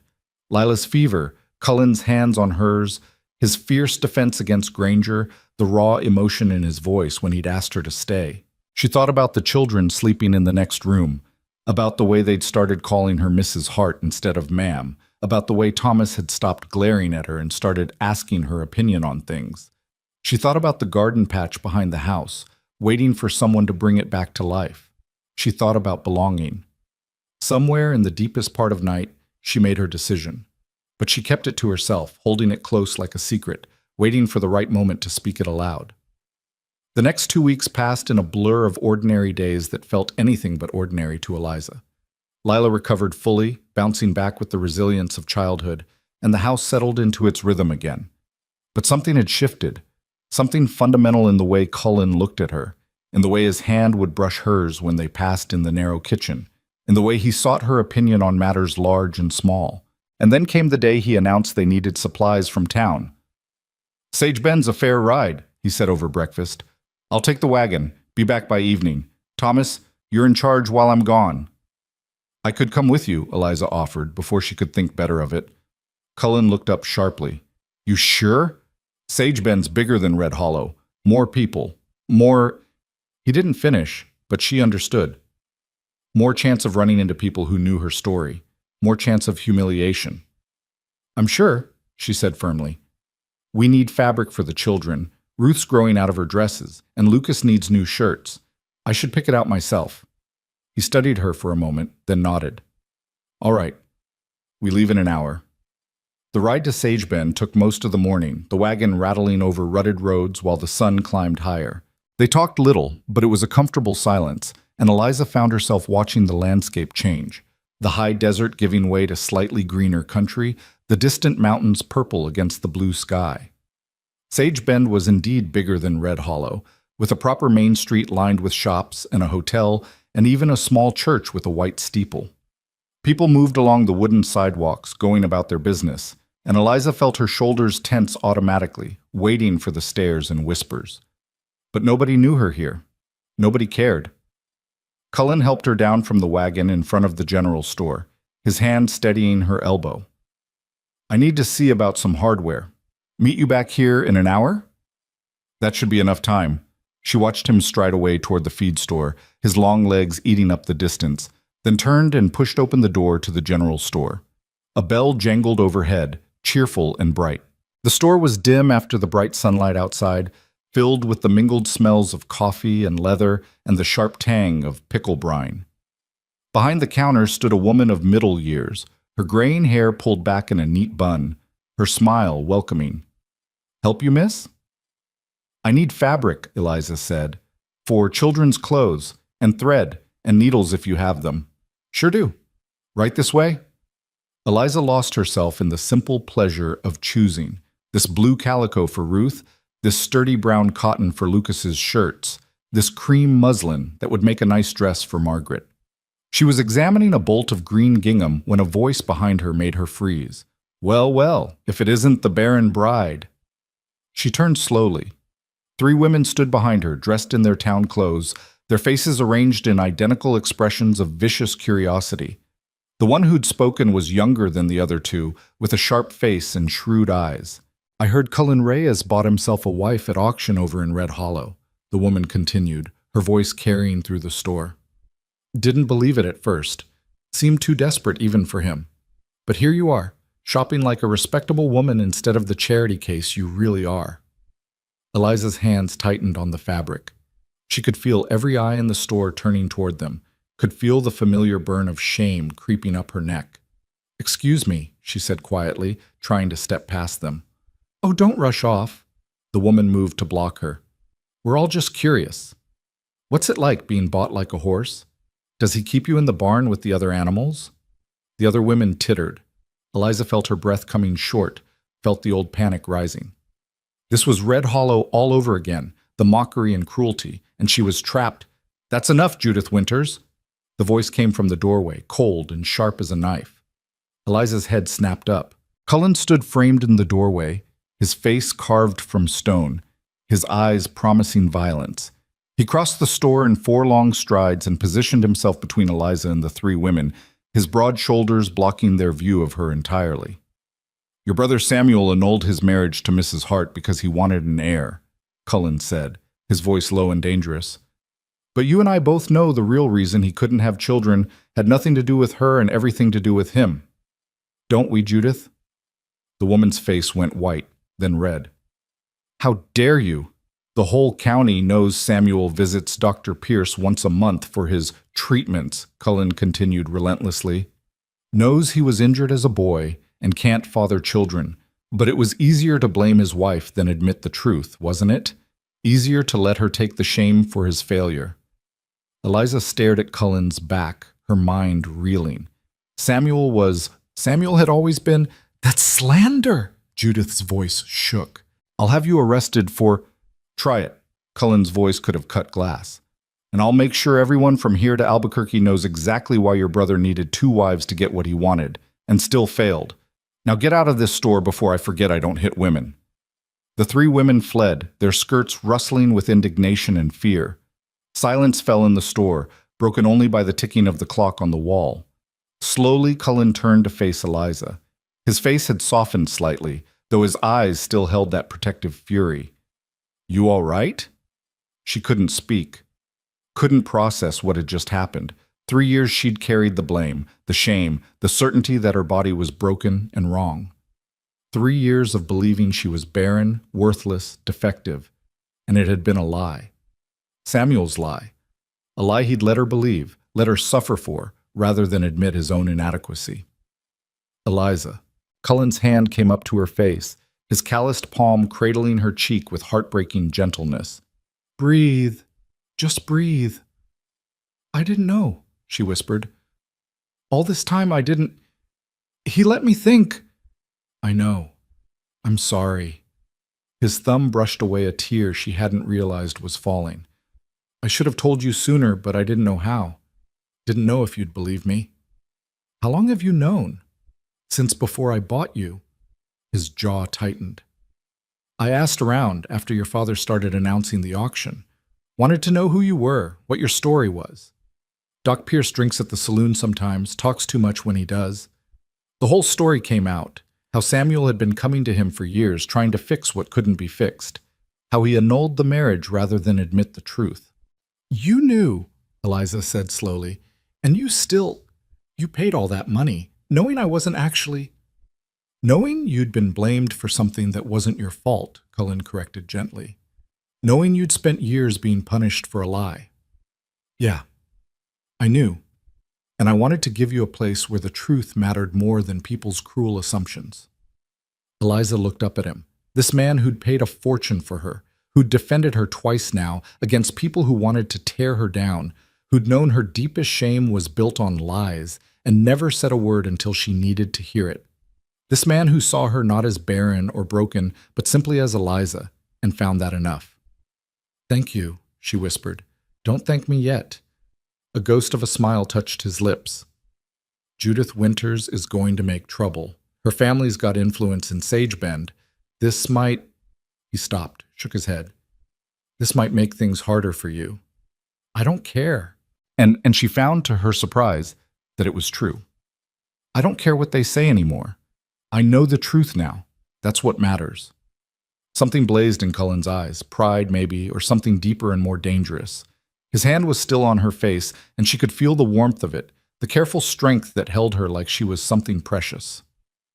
"We should finish shopping," he said finally, reluctantly, letting his hand drop. "Get home before dark." They completed their purchases, the fabric, the thread, the supplies Cullen needed, and loaded everything into the wagon. But as Cullen helped Eliza onto the bench seat, his hands lingered at her waist a moment longer than necessary, and when their eyes met, something passed between them that felt like a promise.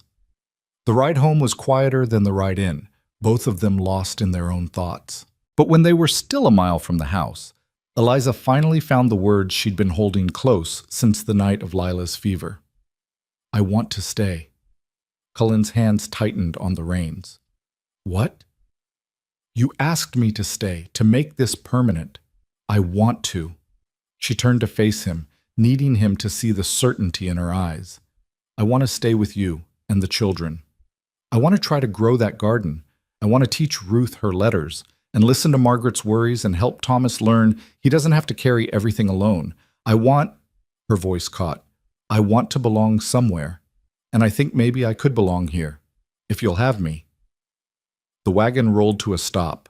Cullen set the brake with hands that weren't quite steady, then turned to face her fully. "Eliza, you need to understand what you're saying. This place is hard. The work never ends. We barely make enough to get by most years. The children, they're good children, but they're still grieving, still learning how to live without their mother. And He stopped, swallowed hard. "I'm not an easy man. I'm rough around the edges. I don't have pretty words or gentle ways. If you stay, it won't be easy." "I don't need easy," Eliza said quietly. "I just need honest. I need to be somewhere I'm valued for who I am, not judged for what I can't give. And I think that's here." Cullen reached out slowly, giving her time to pull away, and took her hand in his. His thumb traced circles on her palm, gentle and wondering. "If you stay," he said carefully, "it won't be as hired help.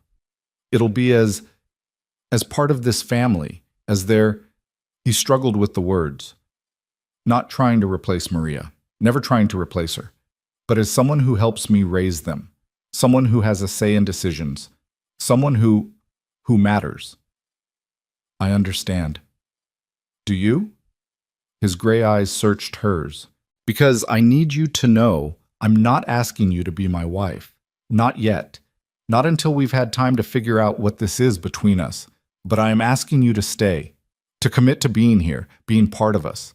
And if someday down the road we both feel, if we both want—" He shook his head. "I'm doing this badly." "You're doing fine." Eliza squeezed his hand. "I know what you're saying. You're saying stay and see. Stay and let us figure out if this can be more than just convenience and necessity. Stay and find out if maybe we could build something good here."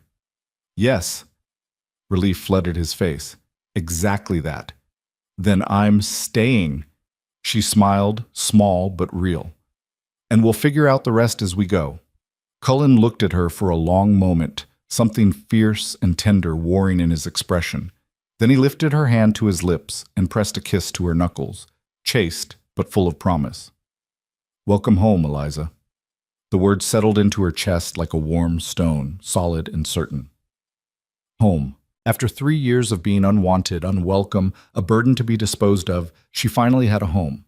They rode the last mile in silence, but their hands stayed clasped between them on the bench seat, and when the house came into view, small and weather-beaten and perfect, Eliza felt her heart swell with something that might have been hope. The children came running when they heard the wagon, all 5 of them tumbling out of the house in a rush of questions and excitement. Did Papa get the nails he needed? Did Mrs. Hart find good fabric? Could they see? Could they help unload? And as Eliza climbed down from the wagon into the midst of them, feeling small hands grabbing at her skirt and hearing their voices overlapping in cheerful chaos, she thought, yes, this is where I belong. This is home. She didn't see Thomas watching from the porch with something like approval in his eyes. Didn't see Margaret's face light up with pure relief. Didn't see the way Cullen watched her with his children, the way his expression softened into something almost like contentment. But she felt it, felt the rightness of it, the way the pieces were starting to fit together. And for the first time in longer than she could remember, Eliza allowed herself to believe that maybe, just maybe, good things could last after all. That night, after the children were asleep, Eliza stood in the doorway watching the last light fade from the western sky. Behind her, she could hear Cullen moving through the house, banking the fire, checking the doors. The ordinary sounds of a man securing his home for the night, but they felt different now. They felt like sounds that included her, sounds that were as much hers to hear as his to make. She'd made her decision to stay, spoken it aloud, and the world hadn't ended. If anything, the world had opened up a little wider, shown her a future she hadn't dared imagine even a month ago. Eliza? She turned to find Cullen standing a few feet behind her, his hands shoved in his pockets, his expression uncertain in a way she'd rarely seen. I wanted to talk to you about practical things, about how it works going forward. All right. He gestured to the chairs by the fire, and they sat as they'd done so many nights before. But tonight felt different. Tonight they were deciding things, shaping a future instead of just surviving the present. You'll need your own space, Cullen began. Not proper, you sleeping on the floor or squeezed in with the girls much longer. I was thinking, the boys' room is bigger. I could move Thomas and Lucas in with me, give you their room. It's not much, but it's private, and no. Eliza's voice was gentle but firm. Don't make the boys give up their space. I'm fine with the girls, or I can keep sleeping out here. You need a room. His voice had gone stubborn. You're not a servant, Eliza. You're not temporary help. If you're staying, you need a proper place that's yours. Then build me one. He blinked. What? Build me a room. An addition off the back, maybe. Something small, just big enough for a bed and a trunk. The boys keep their room, the girls keep theirs, and I have my own space. She met his eyes. And you could use the help. Teaching the boys how to frame and roof, how to square corners. It would be good for them. Cullen stared at her for a moment, then a slow smile spread across his face, the first real, unguarded smile she'd seen from him. You're a clever woman. I'm a practical woman.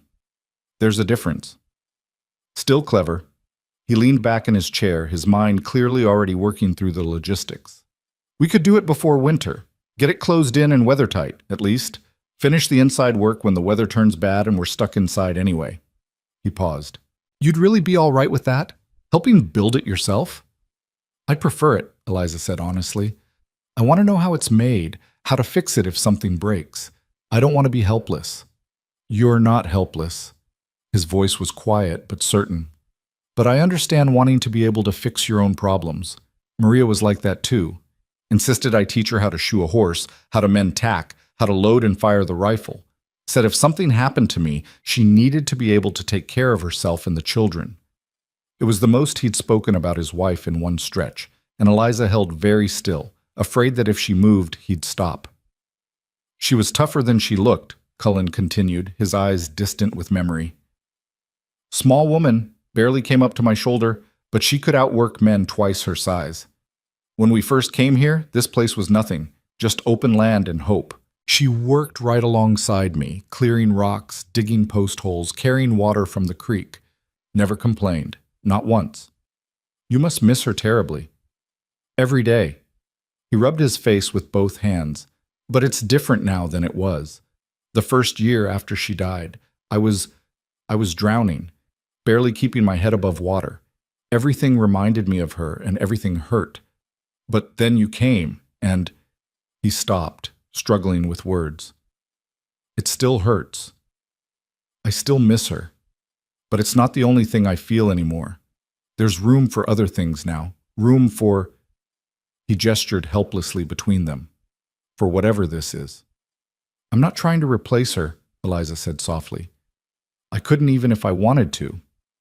She was their mother, your wife. That's sacred ground, and I won't trespass on it. I know you won't. That's part of why... He shook his head. That's part of why this works. You're not trying to be Maria. You're just being Eliza, and that's what we need. What I need. They sat in silence for a moment, the fire crackling between them. Then Eliza said, Tell me about her, about Maria. The children should hear the stories, but so should I. If I'm going to help raise them, I should know who their mother was. So Cullen talked, his rough voice gentling as he remembered. He told her about meeting Maria at a church social, how she'd been wearing a yellow dress and had flowers in her hair. Told her about their courtship, conducted mostly through letters because he'd been working a ranch 2 territories over. Told her about their wedding day, how it had rained and Maria had laughed and said it was good luck. Water meant growth. He told her about the early years of their marriage, the struggle to make the ranch work, the joy of each child's birth.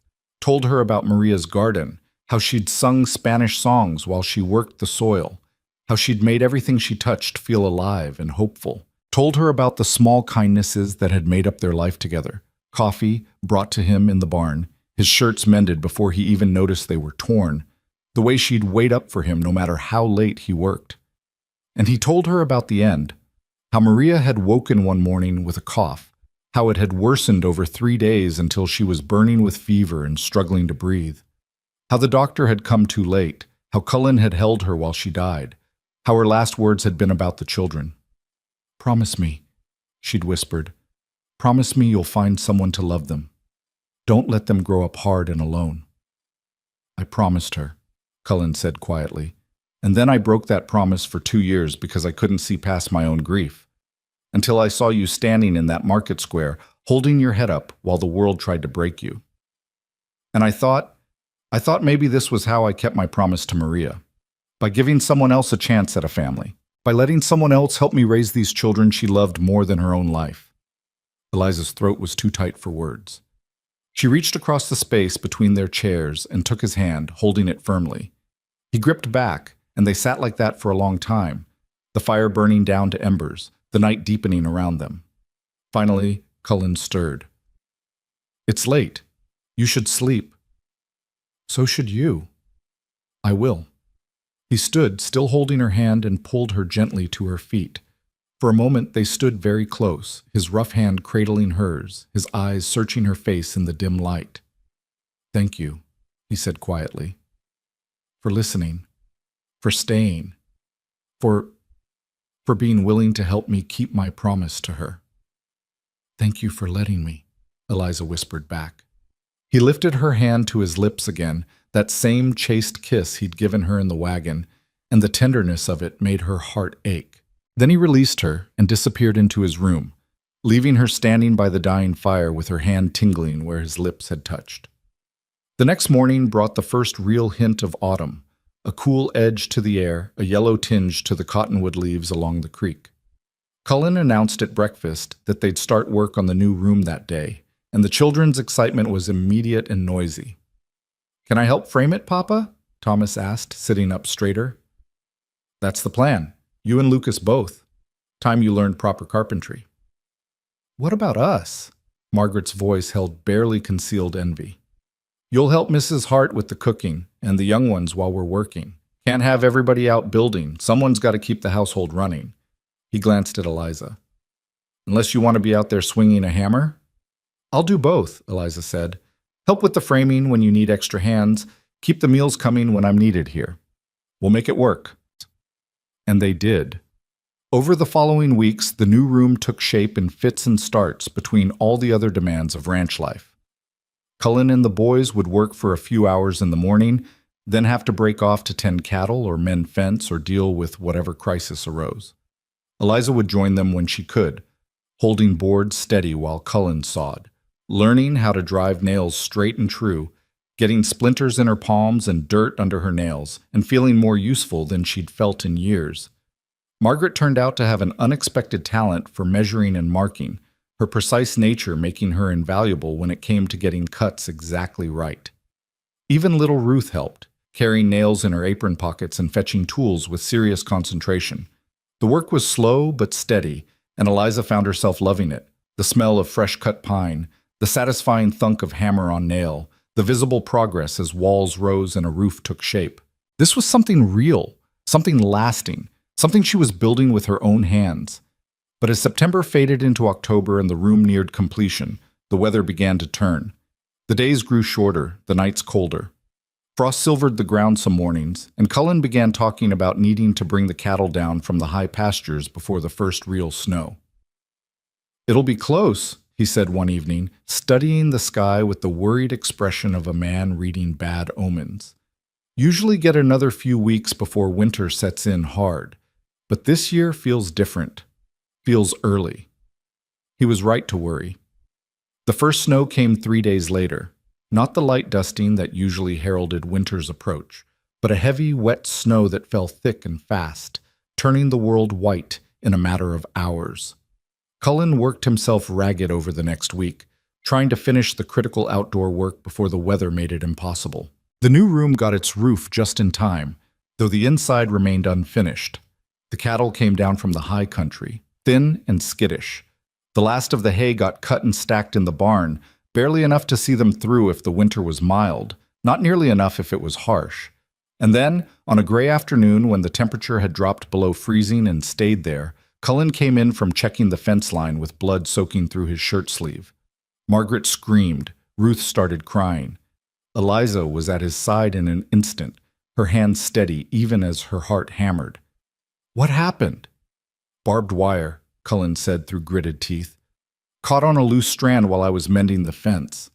Stupid mistake." "Sit down. Thomas, get me hot water and clean cloths. Margaret, get the needle and thread from my mending basket. Lucas, take the little ones into the other room." Her voice was calm, authoritative, and everyone moved to obey without question. Cullen sat heavily in the chair by the fire, his face gray with pain and probably blood loss. Eliza cut away the ruined shirt sleeve and examined the wound, deep but clean, running from shoulder to elbow. "It needs stitches," she said quietly. "I figured." Cullen's voice was tight. "You know how? I've sewn up worse." A lie, but not a complete one. She'd stitched up a dog once, and her grandmother had showed her the technique on a practice cloth. It was enough. It had to be enough. She worked as quickly as she dared, her hands steady even though her heart was racing. Cullen sat rigid and silent, his jaw clenched, his free hand gripping the chair arm hard enough to leave marks. Margaret hovered nearby, her face white but determined, handing Eliza things before she could ask for them. "Almost done," Eliza murmured. "You're doing well. Liar." But there was a ghost of humor in his voice. "I'm white as a sheet and trying not to pass out." "Then you're doing better than I would be." She tied off the last stitch and sat back, her hands trembling now that the crisis was past. "There. It's going to hurt for a while, and you need to keep it clean and dry. No heavy work for at least a week." "Can't afford a week off." "You can't afford blood poisoning either." Eliza's voice went hard. "Thomas and I can handle the essential work. The rest can wait." "Thomas is 10 years old. Thomas is capable and willing, and you need to learn to delegate before you work yourself to death." She caught his eyes, held them. "You have people to help you now. Let us help." Cullen stared at her for a long moment, something unreadable in his expression. Then he nodded, once, sharp with reluctant acceptance. "All right, but if—" "No buts. You rest. We work." Simple as that. Over the next week, Eliza discovered reserves of strength she hadn't known she possessed. She and Thomas made a surprisingly effective team, her planning and his young but capable hands managing to keep the essential work done. They fed the animals, hauled water, chopped wood, checked the fence lines. Lucas helped where he could, and even Margaret took on extra tasks, managing the younger children in the household while Eliza was outside. Cullen chafed at the forced inactivity, but his arm was healing clean and true, and he grudgingly admitted that maybe he had been pushing himself too hard. "You're good at this," he said one evening, watching Eliza come in from evening chores, her cheeks red with cold and her hair escaping its braid. Running things, making decisions, leading. I'm just doing what needs doing. That's what leadership is. He shifted in his chair, wincing slightly as the movement pulled at his stitches. Maria used to say that too, just doing what needs doing. But it's more than that. It's seeing what needs doing and doing it without being asked. That's rare. Eliza hung up her coat, suddenly self-conscious under his steady gaze. Thomas did most of the work. I just pointed him in the right direction. You taught him to think for himself, to assess a situation and make good choices. That's worth more than any amount of manual labor. Cullen's voice went quiet. He's growing up, Eliza. Growing into a good man, and a lot of that is because of you. He was already a good boy. Stop. Cullen's voice was gentle but firm. Stop deflecting every compliment I give you. You're allowed to be good at things. You're allowed to take credit for your work. You don't have to make yourself small. The words hit Eliza like a physical blow. How many years had she spent making herself small, making herself unobtrusive, trying to take up as little space as possible so people might forget she was there and stop being cruel? How many years had she apologized for existing? I don't know how to do anything else, she admitted quietly. Then learn. Cullen stood carefully, crossed to where she stood. Learn to stand tall. Learn to speak up. Learn to believe that you matter, because you do, Eliza. You matter to me. You matter to these children. You matter in ways I don't think you even realize yet. He was close enough that she could feel the heat of him, could smell the familiar scent of leather and soap and something that was just Cullen. Her breath caught in her throat. I'm trying, she whispered. I know you are. His good hand came up to cup her face, his thumb brushing her cheekbone with devastating gentleness. And I see it. I see you getting stronger every day. See you standing a little taller, speaking a little louder. See you becoming who you were always meant to be, before the world tried to break you. Eliza closed her eyes, leaning into his touch. This man who saw her really saw her in ways no one ever had before. This man who defended her, trusted her, believed in her even when she couldn't believe in herself. Cullen, Papa? Thomas's voice from the doorway made them both jump apart. Sorry, I didn't mean to. The wind's picking up something fierce. Think we should bring the horses in closer to the barn? Cullen cleared his throat, his hand dropping from Eliza's face. Yeah, good thinking. I'll come help. You'll stay here and rest that arm, Eliza said firmly. Thomas and I will handle it. Won't we, Thomas? The boy's eyes moved between them, understanding flickering in his expression. Then he nodded. Yes, ma'am. We'll handle it. They worked together in the gathering dusk, moving the horses into the shelter of the barn as the wind picked up and the temperature dropped further. Thomas didn't speak much, but when they were done and heading back to the house, he said quietly, He's happier now, since you came. Eliza looked at him in surprise. What? Papa, he's happier, smiles more. Smiles? Doesn't get that look like he's somewhere else, somewhere sad. Thomas kicked at a clump of snow. I know I was mean to you at first. I was angry, felt like you were trying to replace Mama. Thomas. But you're not, he continued. You're Eliza. And that's good. That's what we need. What he needs. He looked up at her, his young face serious. I'm glad you stayed. Eliza's throat went tight. I'm glad I stayed too. They walked back to the house together, and when they came through the door, stamping snow from their boots, Cullen looked up from his chair with an expression of such warmth and gratitude that Eliza had to look away before she started crying. That night, as she lay in her makeshift bed by the fire, her new room still unfinished inside, not yet ready for occupation, she thought about Cullen's hand on her face, about the way he'd looked at her like she was something precious. Thought about Thomas's words, about being what they needed. Thought about how terrifyingly easy it would be to fall completely in love with this family. The storm that had been threatening broke 2 days later with a vengeance. Snow fell for 3 days straight, piling up against the house and barn, turning the world into an endless white expanse. They were trapped inside, all 7 of them, and the house felt simultaneously too small and exactly right. They passed the time as best they could. Eliza taught the children more letters, and Thomas surprised everyone by teaching himself to read simple words. Margaret worked on her sewing, creating a sampler with careful stitches. Lucas carved wooden animals with his pocket knife, his tongue caught between his teeth in concentration. The little ones played elaborate imaginary games that involved every blanket in the house and most of the furniture, and Cullen watched over all of it with something like peace on his weathered face. On the third night of the storm, when the children were finally asleep and the howling wind was the only sound, Eliza found herself standing at the window watching the snow fall. Behind her, she heard Cullen approach, his steps careful and quiet. "Penny for your thoughts," he said softly. "I was thinking about gardens," Eliza admitted, "about spring and growing things. About whether that stubborn patch of dirt behind the house will accept seeds if I'm stubborn enough to plant them." "It will," Cullen said with certainty. "You could make anything grow. I've seen your determination." "You have too much faith in me." "Not possible." He moved to stand beside her, both of them watching the snow paint the world white. "Eliza, I need to ask you something, and I need you to be honest with me." Her heart stuttered. "All right. Are you happy here?" His voice was careful, almost hesitant. "I know it's not what you probably dreamed of when you were a girl. It's hard work and isolation and 6 other people demanding your attention every minute. Do you feel trapped?" "No." The answer came without hesitation. "I've been trapped before. This isn't that. This is..."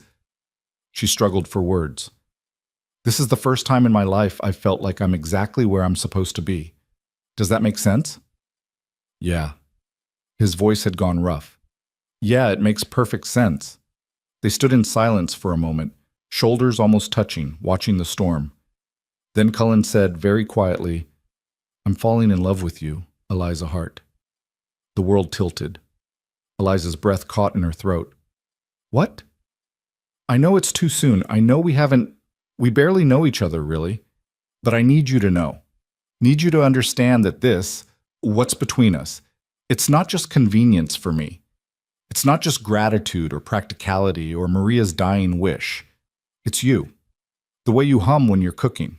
The way you get that fierce look on your face when one of the children needs defending. The way you're not afraid of hard work or hard truths.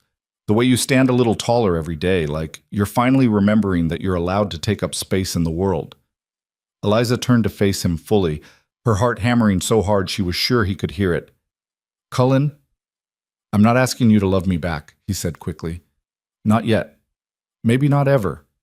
I just needed you to know. Needed to be honest about what I'm feeling so you can decide, so you can choose, with all the information, whether you want to stay. I already told you I'm staying. I know, but that was before. He stopped, ran his hand through his hair in frustration. "I don't want you to stay because you have nowhere else to go. I want you to stay because you want to be here, with me, with us, as more than just help, as family, as..." He took a deep breath. "As my wife. Someday. If you'll have me." Eliza stared at him, this rough, honest, impossibly kind man who'd pulled her out of the worst moment of her life and given her a home and a purpose, and now this precious, terrifying gift of love freely offered. "I can't have children," she said, the old shame rising automatically. "You know that's not true, but even if it's not my fault, what if I still can't? What if..." "I told you before. I have 5 children, don't need more. What I need is a partner, someone to share this life with, someone who'll stand beside me when things get hard and laugh with me when things are good. Someone who sees me, really sees me, and stays anyway." "I see you," Eliza whispered. "I see you trying so hard to keep everything together. See you loving your children with everything you have. See you being gentle when the world expects you to be hard. See you choosing kindness even when it costs you. Then you see me better than most." His hand came up again, cupping her face like it was something fragile and precious. "And I see you too. See you growing into the woman you were always meant to be. See you healing from wounds that should have broken you. See you choosing to love people who aren't even yours to love. And I think if you can do that, if you can be that brave, then maybe I can be brave too." brave enough to ask you to marry me, for real this time. Not as a transaction or a convenience, but as equals, as partners, as people who choose each other. Eliza felt tears streaming down her face, but for once they weren't tears of pain or shame. They were tears of something so big and overwhelming she didn't have a name for it, something that felt like hope and fear and joy all tangled together. "I'm afraid," she admitted. "I'm afraid I'll wake up and this will all be gone, that you'll change your mind or realize I'm not worth it, or—" "You're worth it," Cullen said fiercely. "You're worth everything. And I'm not changing my mind. I'm all in, Eliza. Completely. If you'll have me." She looked up at him, this man who'd bought her freedom and given her dignity and now offered her love. Looked at his scarred hands and storm gray eyes and the face that had learned to smile again because of her. And she made her choice. "Yes," she whispered. "Yes, I'll marry you. I'll be your wife and their mother and your partner in all of this. I'll stay and build that garden and raise those children and love you with everything I have. Yes." Cullen's face transformed, joy breaking across it like sunrise. He pulled her close, his good arm wrapping around her, and kissed her forehead, her cheeks, finally her mouth, gentle and reverent and full of promise. Outside, the storm raged on. But inside, in that small house on the broken ridge, two wounded people chose each other and chose hope, and chose to believe that maybe, just maybe, broken things could be mended into something even stronger than before. When they finally pulled apart, both of them slightly breathless, Eliza laughed, a sound of pure, uncomplicated happiness that surprised them both. "What?" Cullen asked, smiling down at her. "I was just thinking, all those people who said I was worthless because I couldn't have children, and here I am about to become mother to 5. That's not nothing." "That's everything," Cullen corrected, pulling her close again. "And they're lucky to have you. We all are." They stood wrapped in each other's arms while the snow fell and the fire burned low and the children slept safely in their beds, and Eliza thought, This is what home feels like. This is what love looks like. This is what I was waiting for all along." And for the first time in 3 years, she wasn't afraid of tomorrow. The storm broke on the 4th day, leaving behind a world transformed. Snow lay thick and pristine across the ridge, softening the harsh lines of the landscape, making everything look clean and new and full of possibility. Eliza stood at the window watching the sunrise over the white expanse, Cullen's arm warm around her shoulders, and felt something settle deep in her chest, something that felt like peace. "We should tell the children," Cullen said quietly. "About us, about the wedding. Are you sure they're ready?" Eliza turned to look up at him. "Thomas is just starting to accept me. What if this is too much, too fast?" "They'll be happy." His voice held absolute certainty. "They've been waiting for this, even if they didn't know it, waiting for permission to love you the way they already do." The children woke to the smell of fresh biscuits and bacon, and gathered around the table with sleep-rumpled hair and curious expressions. Cullen waited until everyone was settled before clearing his throat. "Your father and I have something to tell you," Eliza said, her hands twisting nervously in her apron. 5 pairs of eyes fixed on them with varying degrees of hope and worry. Margaret's face was carefully blank, as if she was afraid to hope. Thomas looked wary. The younger ones just looked curious. "Mrs. Hart and I are getting married," Cullen said simply. "She's going to be my wife. You're—" He paused, choosing his words carefully. "She won't replace your mother. No one could do that. But she'll be here permanent, as part of this family. And if you're willing, she'll be your mama. Not instead of the mama you had, but alongside her memory." Silence stretched for a long moment. Then Ruth, bless her honest heart, said, "Does that mean she won't leave? Ever?" "Never," Eliza promised, her voice thick with emotion. "I'm staying forever." "Can I call you Mama?" Ruth asked, her small face serious. Eliza's eyes filled with tears. "If you want to." "I want to." Ruth scrambled out of her chair and threw herself at Eliza, small arms wrapping tight around her waist. "I want to so much." Lila was next, sliding off her chair and joining Ruth, both girls clinging to Eliza like she might disappear if they let go. Margaret stood more slowly, her eyes bright with unshed tears, and crossed to wrap her arms around all of them. "Thank you," Margaret whispered against Eliza's shoulder. "Thank you for staying. Thank you for choosing us."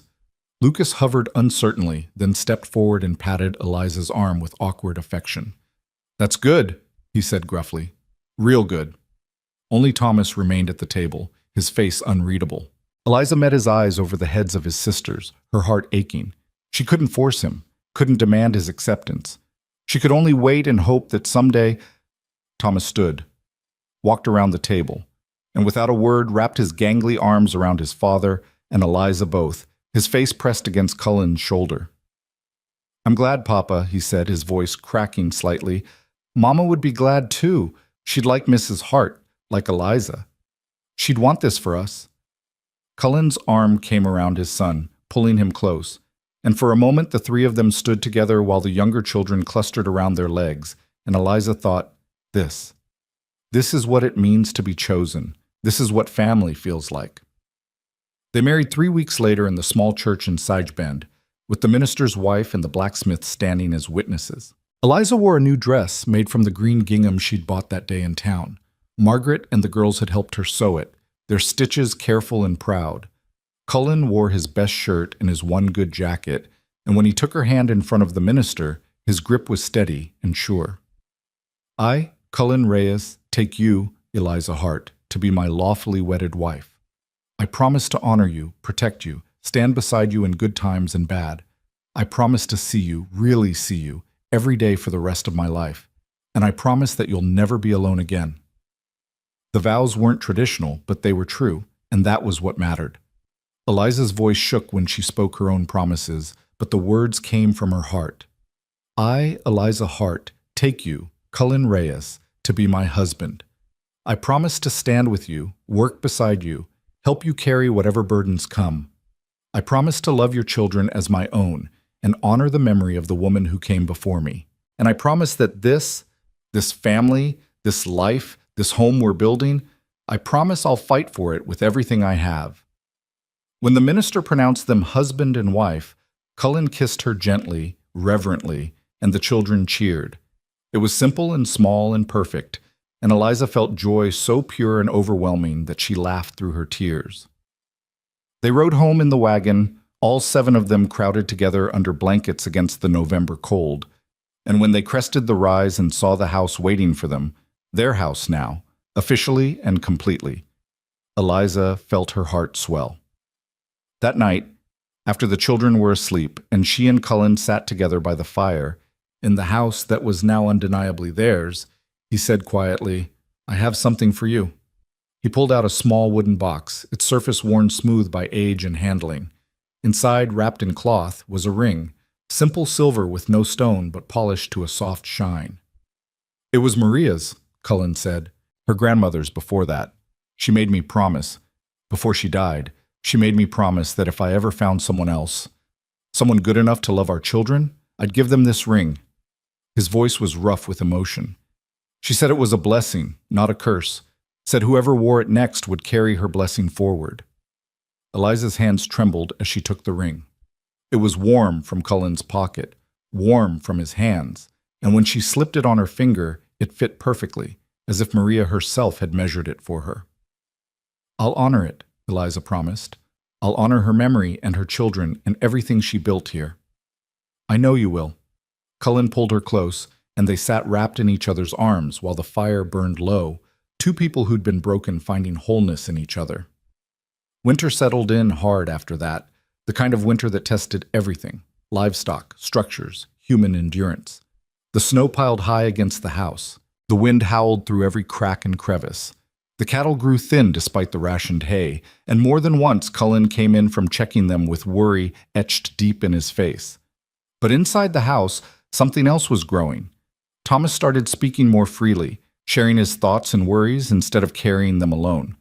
Margaret relaxed into being a child again, letting Eliza carry the weight she'd been shouldering for too long. The younger children bloomed under the certainty that their family was complete and permanent. And Eliza discovered that she was strong in ways she'd never known. Strong enough to help birth a calf in a snowstorm at midnight. Strong enough to nurse Cullen through a bout of fever that scared her more than she'd admit. Strong enough to stand between Thomas and a panicked horse, her voice calm and sure until the animal settled. Strong enough to be exactly who this family needed her to be. But the real test came in late January when they were running dangerously low on supplies, and Cullen announced he'd have to make a run to Sage Bend. "I'm coming with you," Eliza said immediately. "It's too cold." "I'm coming." Her voice held that firmness he'd learned not to argue with. "We need fabric for the children's summer clothes, and I want to pick it out myself. Besides," she met his eyes steadily, "I'm not hiding anymore. I'm Mrs. Reyes now. Let them see it." So they made the trip together, the wagon runners fitted with makeshift skids to handle the packed snow.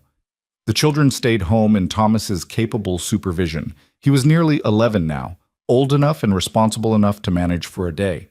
Sage Bend was half buried in snow, the main street quiet, most people staying inside near their fires. But word traveled fast in small towns, and by the time Eliza and Cullen reached the general store, a small crowd had gathered. At the center of it stood Judith Winters, Samuel's sister, her face pinched with cold and malice. "Well, well," she said loudly as they approached, "if it isn't the auction bride, all dressed up like a respectable woman. Tell me, Mrs. Reyes, does your husband know what he really bought? Does he know your bar—" "Finish that sentence, and I'll finish it for you," came a voice from the crowd. An older woman stepped forward, Mrs. Henderson, the one who'd helped with the children before Eliza came. "We all know the truth now, Judith. Your brother's the one who couldn't have children, and he let this poor woman take the blame for years. That makes him a coward, and you an accomplice." "How dare you?" "I dare because it's the truth." Another woman joined Mrs. Henderson, someone Eliza didn't recognize. Dr. Pierce confirmed it himself when he got drunk at Christmas and started talking. Your brother paid him to keep quiet, paid him to let his wife be blamed. The crowd murmured, shifting. Judith's face went white, then red. "Samuel will sue you all for slander. Let him try." Cullen's voice was quiet, but carried absolute authority. "Let him stand up in front of a judge and explain why he paid a doctor to lie. Let him explain why he let his wife be publicly humiliated for his failings. I'm sure that'll go real well for his reputation."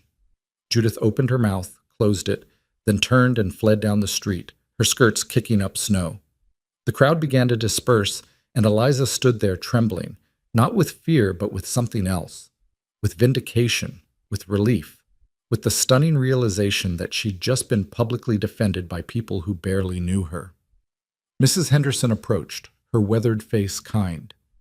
"I'm sorry I wasn't there for those children longer," she said to Eliza. "But I'm glad they have you now. Cullen chose well." "Thank you," Eliza managed. They completed their shopping in a daze, people nodding respectfully as they passed. And on the ride home, Eliza kept touching the ring on her finger, this symbol of blessing and belonging, and thought about how far she'd come from that day in the market square.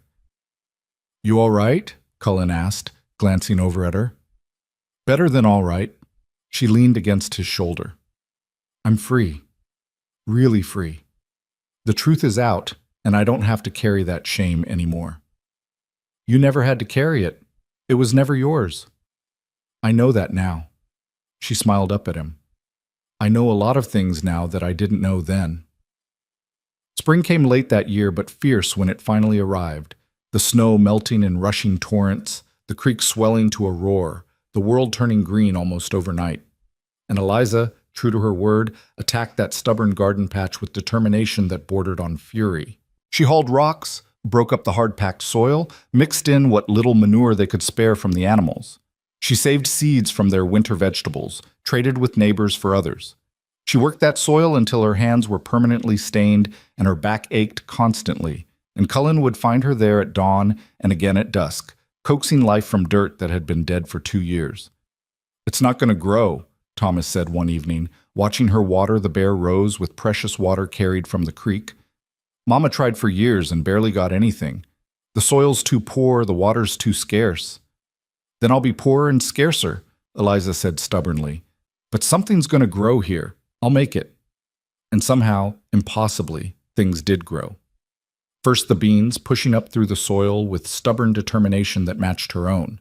Then tomatoes, their vines clinging to the stakes Cullen had built. Squash sprawled across the ground, and lettuce came up in neat green rows, and suddenly that dead patch of earth was alive with possibility. The children helped tend it, each claiming their own small section. Ruth planted flowers along the edges, wild ones she dug up from the creek banks, transplanting them with solemn care. Lila grew peas, training them up strings with patient attention. Margaret cultivated herbs, her precise nature perfect for the delicate work. And in the center, in the spot that got the most sun, Eliza planted one precious tomato seedling that Cullen had gotten from a farmer in Sage Bend. She tended it like it was made of glass, watering it carefully, protecting it from wind and hail, whispering encouragement to it on the days when it looked like it might give up. But summer brought its own challenges. The drought came hard and mean, the kind of drought that turned the grass to straw and dried up creek beds and made every day a fight for survival. The cattle grew gaunt. The water level in the well dropped lower and lower. Cullen rationed everything, his face growing more lined with worry as the weeks passed without rain. "We might lose them," he said one night, his voice hollow. "The cattle. Maybe the ranch. I don't know how we'll make it through if this doesn't break soon."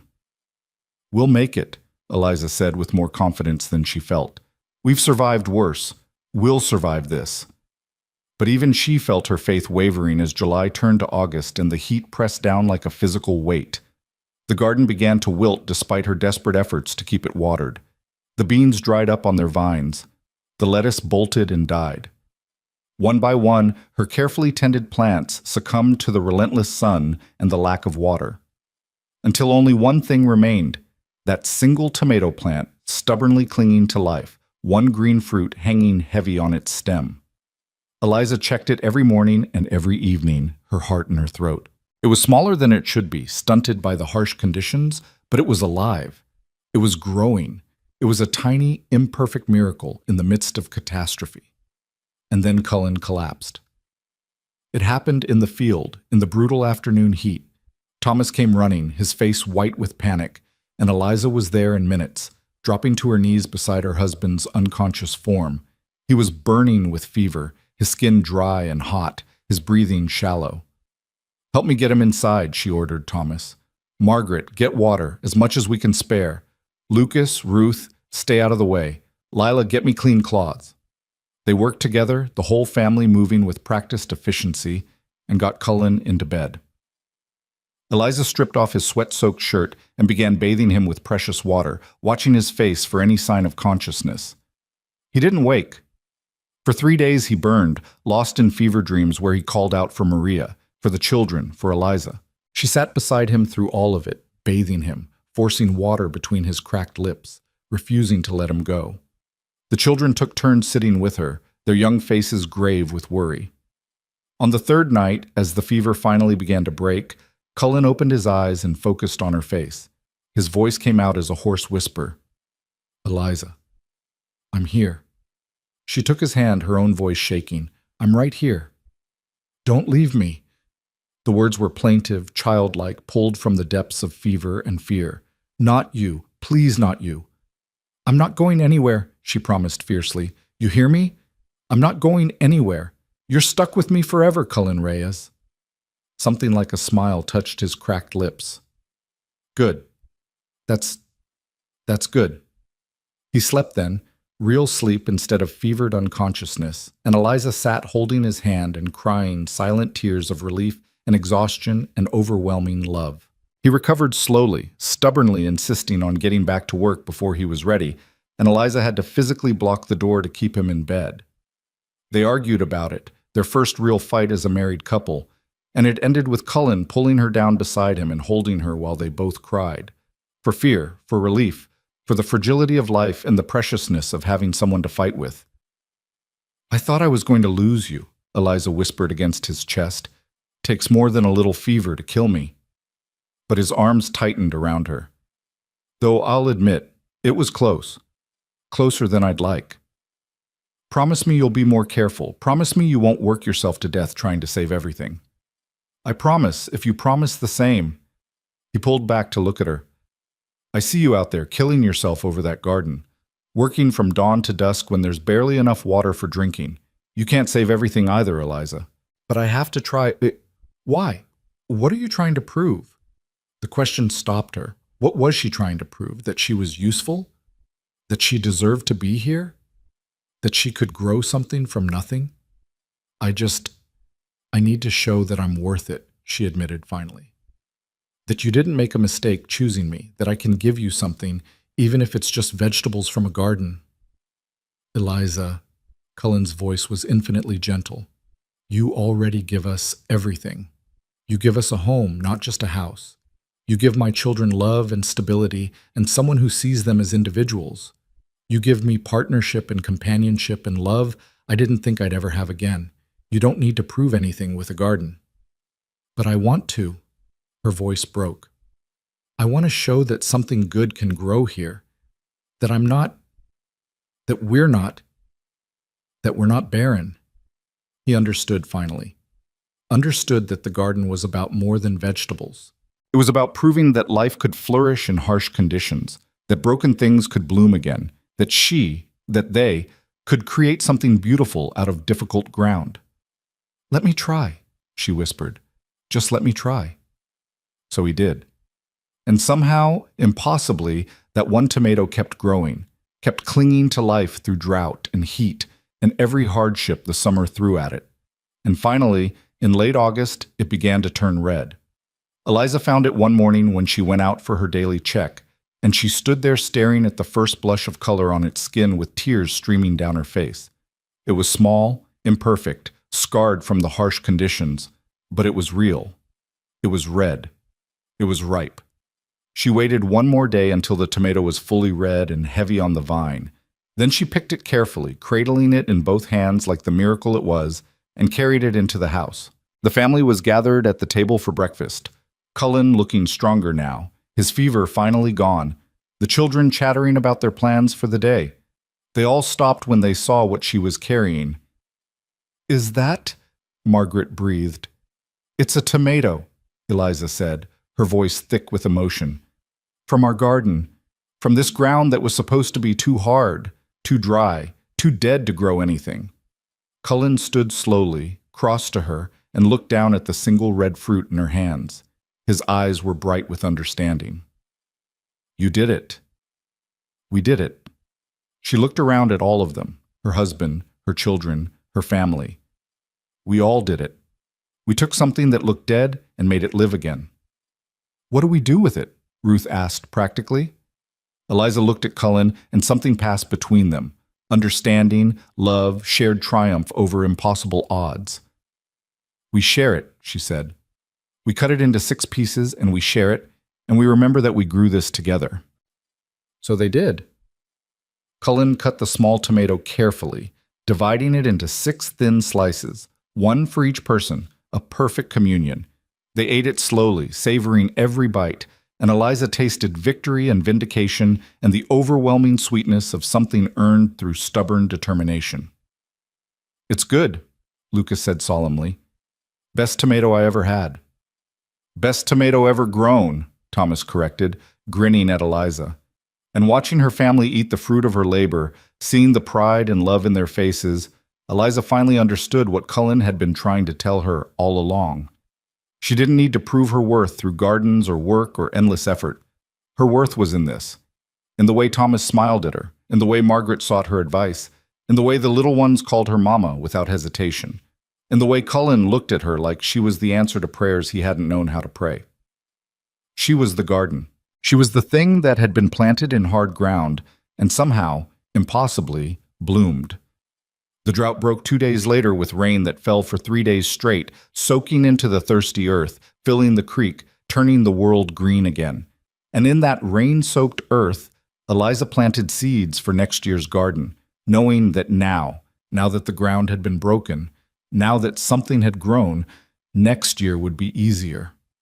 Summer faded into autumn, and autumn into winter again, and life on the broken ridge settled into a rhythm that felt as natural as breathing. The children grew and learned and thrived. The ranch recovered from the drought, and Eliza and Cullen built a life together that was messy and imperfect and absolutely beautiful. On a cold February morning, a rider came up the track, a well-dressed man with maps and ledgers representing the railroad company. He wanted to buy the ranch, he said. wanted the land for a new route they were planning. He'd pay well, he assured Cullen, more than the property was worth, enough to start over somewhere easier, somewhere more forgiving. Cullen listened politely, then walked the man outside.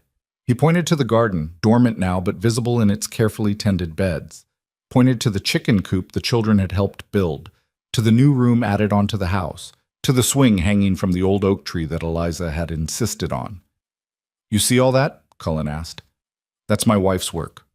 Our work together. Every nail, every post, every seed planted in that ground. We did that. We made something here.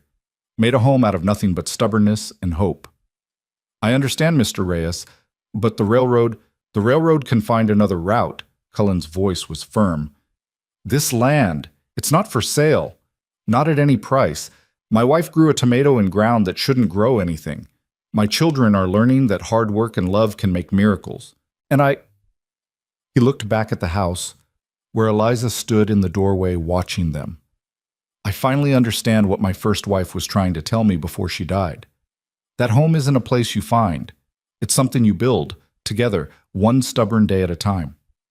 The railroad man left disappointed, and Cullen walked back to where Eliza waited. "You told him no." "I told him we're not for sale."